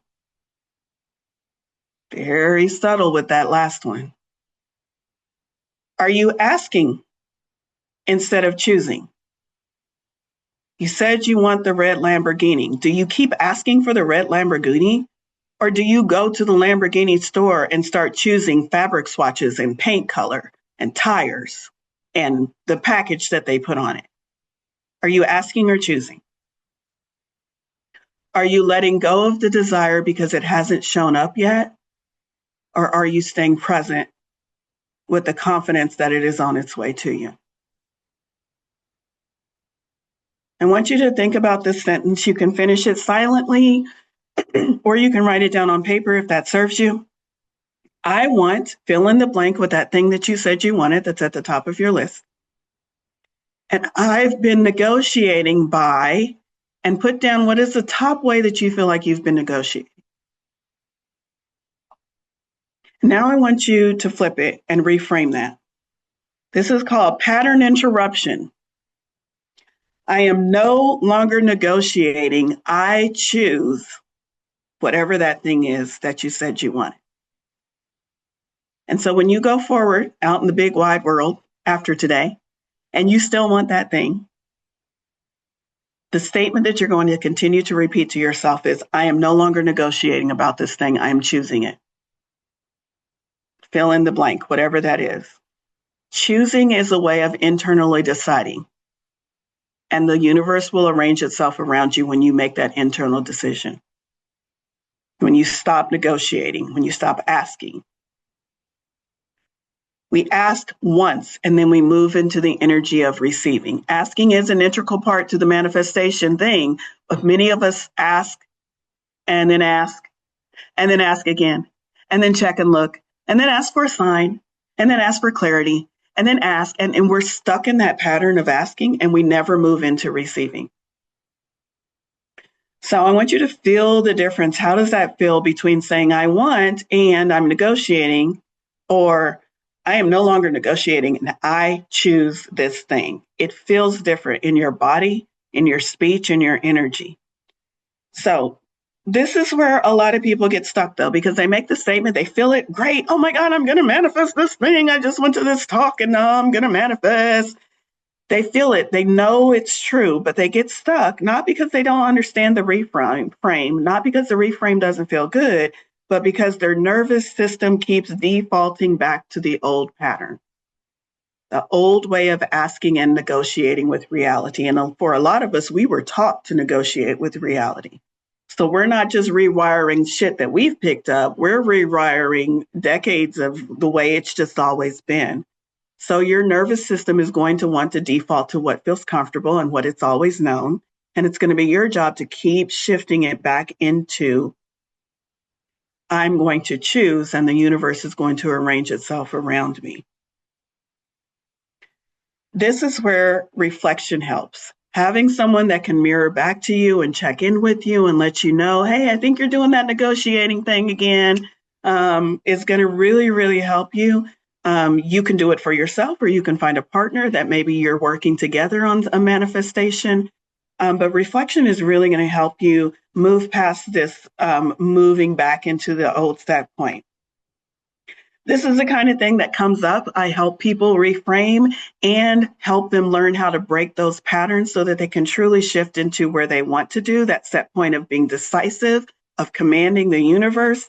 In my new sessions that are going to be bi-monthly, you can check those out in a little time. In a little while, it's going to be over in the chat. But I want to close with these ideas. You were never meant to beg and negotiate with reality. You were never meant to hover over your life in a waiting pattern, waiting for permission to live the way that you want to live, waiting for something outside of yourself to grant you the manifestations. We were not here to have someone else give us manifestations. We are literally co-creators with the universe, which means we have an active part in creating our reality and creating life the way we want it to be. And co-creators do not negotiate for what they have already decided is theirs. Now, if something clicked with you today, if something resonated, if something shifted for you, if you saw, maybe if you just for the first time saw in different ways that you're negotiating, that you gave your power away, I want to invite you to let me know over in chat. Yeah, it clicked, or give me a thumb up or something like that. Feel free to reach out to me by email if you feel like sharing a more personal message, because I love to hear the feedback on that. And of course, I want to invite you to come to future sessions that I'm having twice a month called Do You Have a Question for Spirit?, where we channel those answers that are most going to benefit you to get you to your manifestation, that are going to show you and reveal from Spirit's perspective, where are you negotiating and how can you stop negotiating? And so I want you all to move out of this presentation and decide that you are no longer going to negotiate with reality, that you are going to decide, that you are going to command, and that you are going to wait until the universe steps in as a co-creator and supports the decisions that you made. All right. So now I want to move into, Kara, please tell me where I am on time. You have 6 minutes. Really quick, we're going to do a super fast hot seat. I am going to call on someone. Rosalie, you're just like the first person that popped up. Rosalie, if you are willing to be my victim, please unmute yourself and give me the thing that is on the top of your list that you are trying to manifest. My new condo. I'm in a holding pattern, but this is actually curious because I have been told I'm getting it, both spiritually and from the people that own it, but I don't know when. No one will give me a time. So that's the big one. So here's the information that's coming through from Spirit, and what is holding you up is the time factor. Mm-hmm. You are still not moving as a person who has a condo. You're moving as someone who is waiting for someone to tell you what date you will be able to move into your condo. If you move through life with the surety that I am moving into that condo, the universe will shift and move around you. And I know that sounds very, very easy. Like I just said, the same thing I just said for the last 30 minutes, But let's drill down and get really specific with you, because why? Why are you not accepting that it is yours? There's something else going on for you. And the something else is there's a little bit of doubt in there as far as well, if they didn't give me a date, then maybe something else is going on. Maybe I never get the date. Maybe. The best way to get very quickly to what you said you wanted is to remind yourself that you are creating this reality. I want you to do this. I want you to put your hand up. And y'all, some of y'all that are very sensitive, you're going to have to turn away. I want you to put this finger down. And I want you to put this finger down. And I want you to put this finger down. Oh. And I want you to put this finger down. Yeah. And this is what I want you to do to anything that is outside your realm, because you are giving too much control. I want you to say, I am powerful, I am sovereign, and I am a co-creator. And if I say it, it happens. And fuck anybody that says it's not going to happen.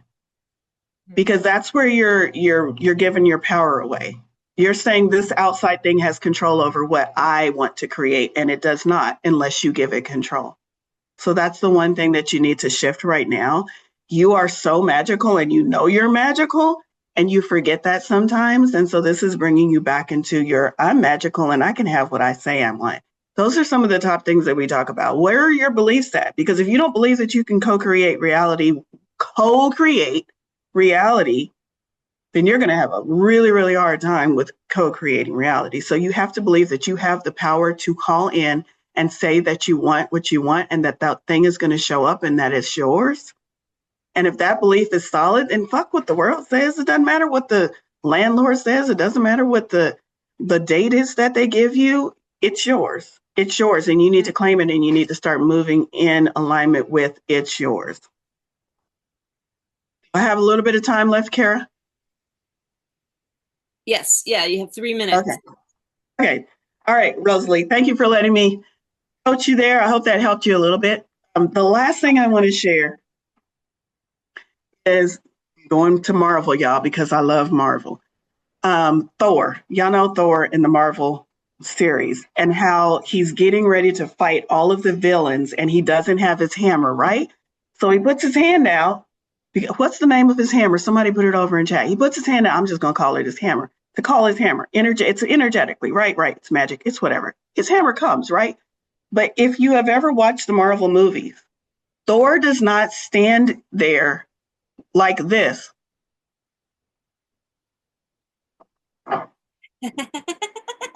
He doesn't do that. He puts his hand out and he knows that hammer is coming. And he knows as soon as that hammer hits his hand, he's about to whoop some ass. And he is so confident in his ability to whoop some ass, he's just going to stand there like this for as long as it takes until that hammer hits his hand, and then he is ready to go. That's the way we need to be with our manifestations. He puts that hand out. He knows it is coming. And he knows when it gets here exactly what he's going to do with it. He does not continue to look to see where it's at. He is not worried about the timing of it because he knows it's going to show up exactly when it needs to show up. He doesn't readjust himself. Was I supposed to put my hand up here? Was it supposed to be this hand? He is in complete confidence. He is commanding that hammer the same way we need to command our manifestations. If I say it's coming, it's coming. And when it hits my hand, when it hits my life, when it hits my reality, I know exactly what to do with it. So that's what I want to leave you with. Thank you all so much. Hello, everyone. I am, again, really excited to be here. So thank you for holding space for me to speak with you today. I know this is a speaker series, but we're going to have a discussion today. So at the end of this, there will be a brief section where we can have a Q&A. So if you have questions about what was said here today, or just anything you just wanted to have the space to get off your chest, you are welcome to do so. This is entitled The Divine Process, Dissolving Fear with Information. And don't want to give too much spoilers about what's going to happen, but I would love to just give you a quick breakdown on what we're going to do today. We're going to start with a meditation. And the great thing about Awkwardly Zen is that it allows me as a practitioner to do things that I don't necessarily get the opportunity to do with large groups. So this is awesome for me. And with this meditation, it's going to be a heart space meditation. And the heart space for me is where I feel and know my intuition the strongest. It's where all my guides contact me essentially. And if you're not familiar with it, it's said to be right below your heart chakra, and it's said to hold. That's where your infinite love and your truth and communication and rest that we're able to tap in here to today. So we're going to start with a heart space meditation, and the reason I want to do that is I'm not going to take you out of that meditation. What we're going to do is we're going to sit within that. You don't have to have your eyes closed. You're very more than welcome to view the slides as I go through the information. But you're more than welcome to sit in your heart space and listen to your inner truth and truly feel deeply about what love you want to bring to your life and see if what we discuss here today truly resonates with you, as this is something that I do all the time in my day-to-day life, is listening to my heart space and allowing it to guide me. So I hope this will be something that you could take with you as you leave this space here today.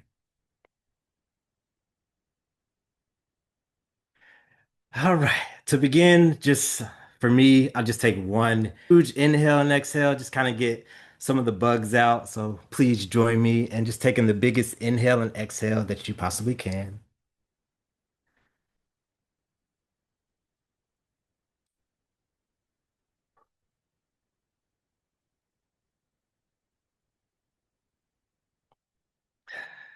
That first one is just always so important to me because it allows my energy and my body to know that it's time to get grounded and time to feel the earth and get into my space that I love to be in. So if you would please join me in closing your eyes. We are going to start with a body scan to identify where you're currently at in this present moment and your present reality in your life.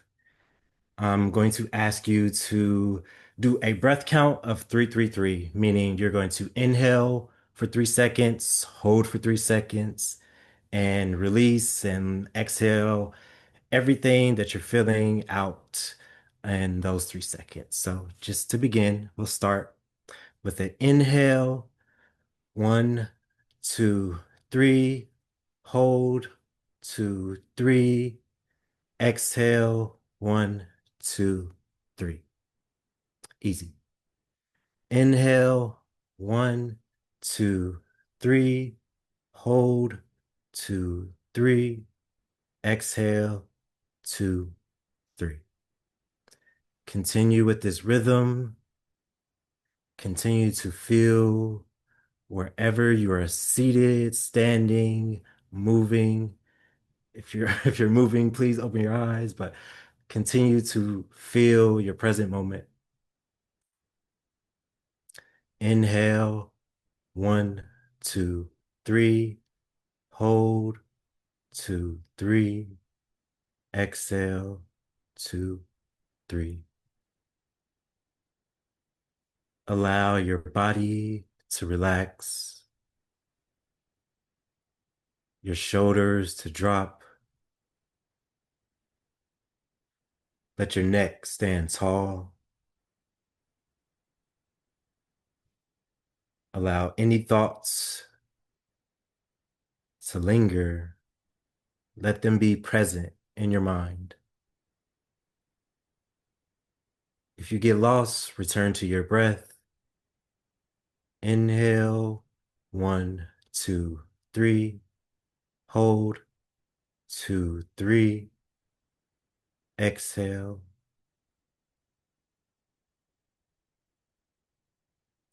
Allow your body to flow.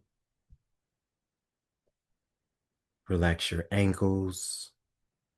Relax your thighs, your knees, your abdomen, your chest. Allow yourself to flow like the wind.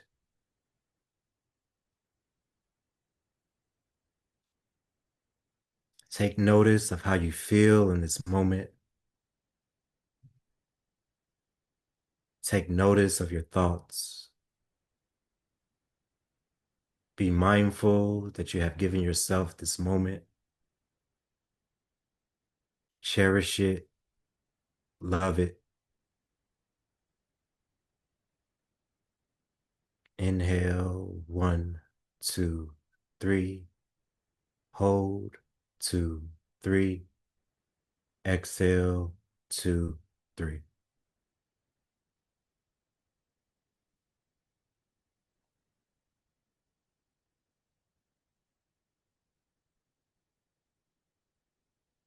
As you come to know your present moment, as you allow your body to sink,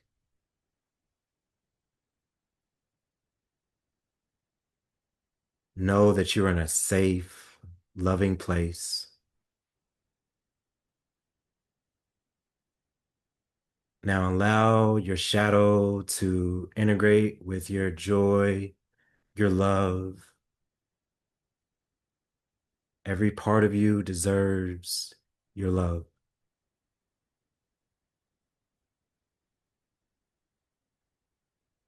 Doubts, stress, anxieties, fear.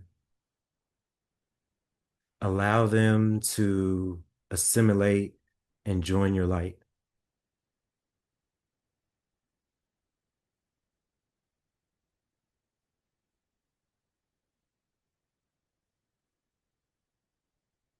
As you feel, slowly allow that energy to flow into your heart space.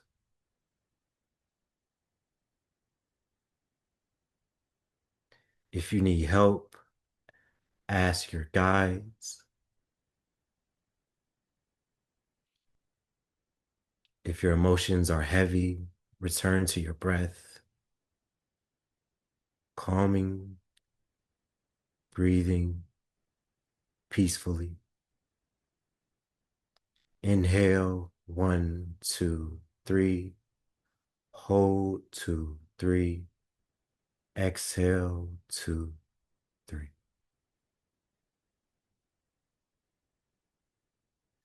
Remember, your heart space is infinite. Whatever you need to hold here for love, for compassion, it is available to you.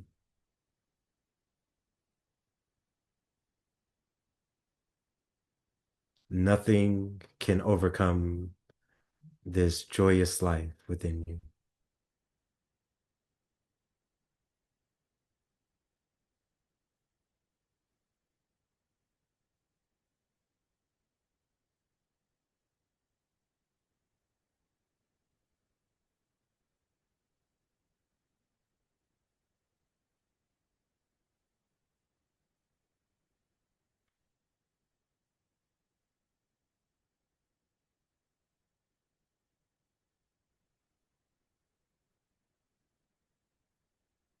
Allow yourself to be.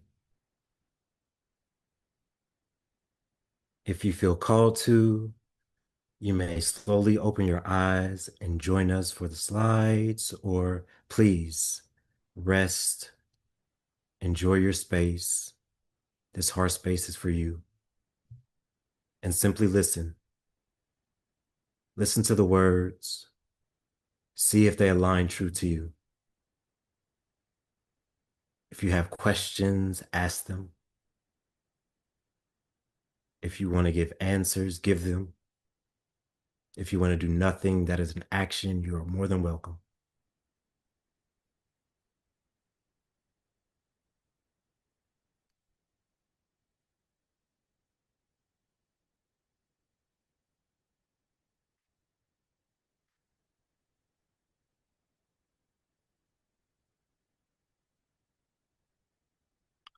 For those who are unfamiliar with me, I am walking a path to share my journey in hopes that others can find love in their own lives. Like most of us, I had what seemed like an endless amount of questions about how life works. Those questions would lead to answers that led to even more questions. Once I came to this acceptance of the universe and its design, I arrived at clarity on my own personal pursuit of peace. In my experience doing spiritual work, I've learned how extremely limiting words can be to describe what I've come to know as my own reality. However, I will do my best. And I understand it is vital for the human experience to communicate in this way. When I decided to do the speech, I didn't know exactly what to say. So I did what I always do. I went to my guides. Um, I actually invited them here today after I went to a mediumship reading with Amber Tosh in our online fair today. And it gave me the confidence to invite them here to help me share this message with you. So we titled it Divine Process, which simply means reaching source. Other phrases for this divine process are getting closer to God, gaining enlightenment, or remembering what we forgot. Reaching source can have different meanings or purpose depending on the individual, such as divine protection, feeling whole or oneness, or for ultimate wisdom and truth. For us to go a little deeper, consider that we have this natural desire to feel whole, this natural desire to reach source, to get closer to God. And this is the why. This is why we do the things that we do in order to grow. But what is our how?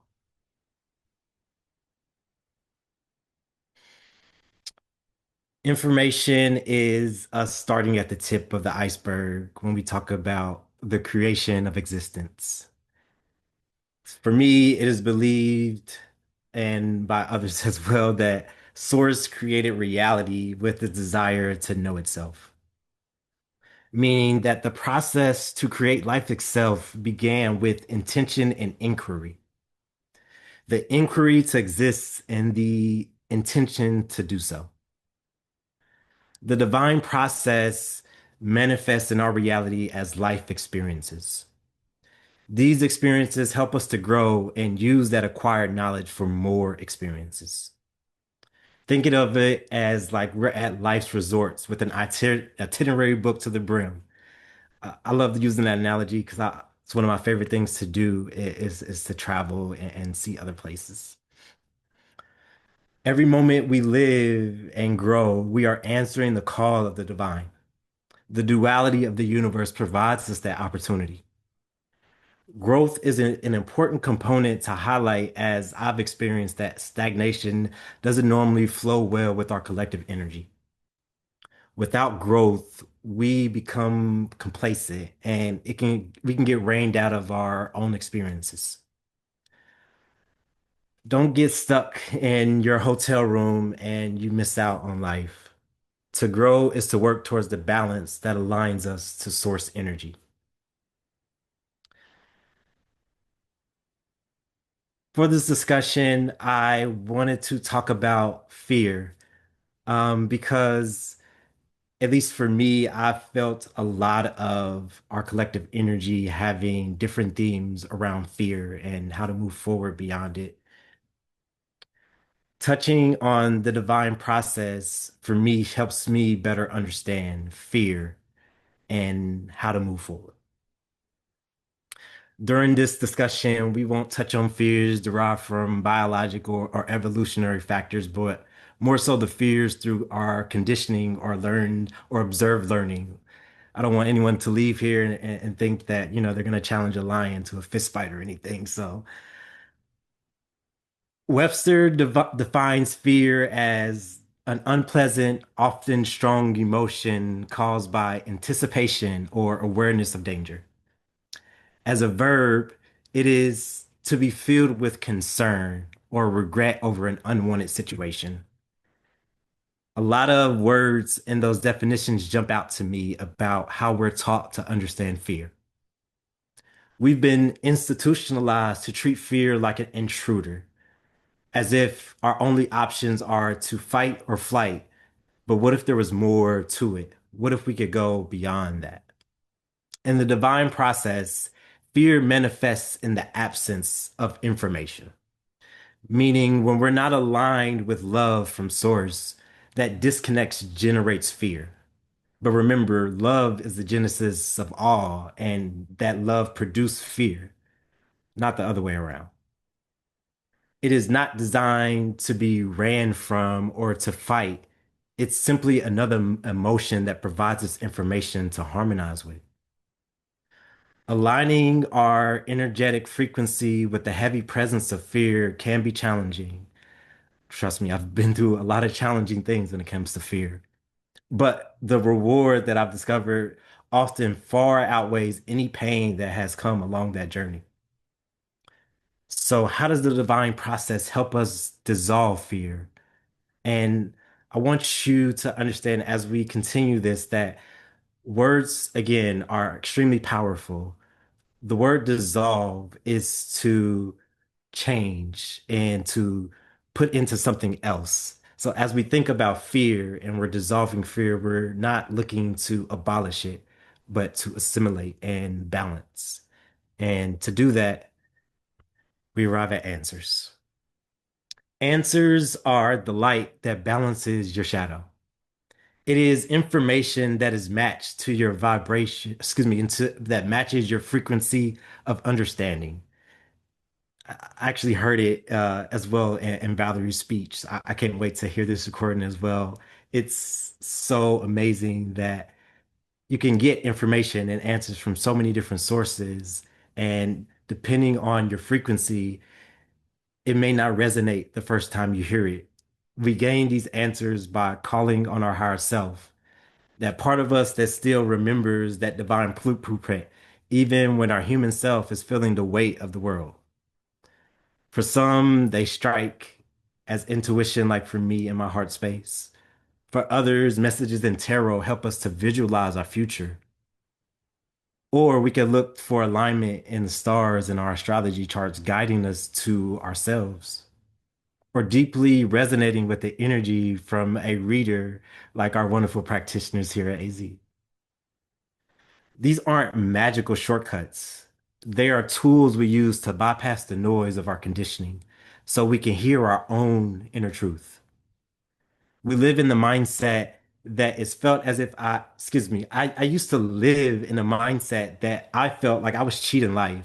Like by simply tapping into my inherent gifts, like I was getting some sort of edge and I didn't want to play fair. I wanted to ensure that I was living my truth, but tapping into who I am is living my truth. I had to learn that when you seek an answer, you are simply asking your higher self to remind you of what you've always known. That the information that vibes with your frequency may not show up the first time you hear it, but as you continue to follow that divine process of inquiry and intention, ultimately we arrive. Clarity, it's it's when that connection between fear and information are made. Think of it as scrambled TV waves. I'm a millennial, so I've had the privilege of learning, of living a life before the internet, before technology really encompassed a lot of the world, and seeing how it has transpired. And TV waves was something that would be scrambled and you needed to fix them. Clarity is that. You're still getting information. Scrambled waves is information, but it hasn't matched your frequency yet. That's the moment the internal fog lifts, where the words make sense and you feel comfortable that it aligns with your own beliefs. That's that moment we feel lighter, calmer, and informed on a frequency that we now match. In this space, you realize that the fear you're feeling wasn't a warning of a bad reality. It was just sensation of being out of alignment with source. Once you have this, the shadow doesn't necessarily disappear. It just loses its ability to be heavy, to dictate that direction of heaviness. You see it for what it truly is, part of your experience that is simply waiting for you to recognize love's intentions.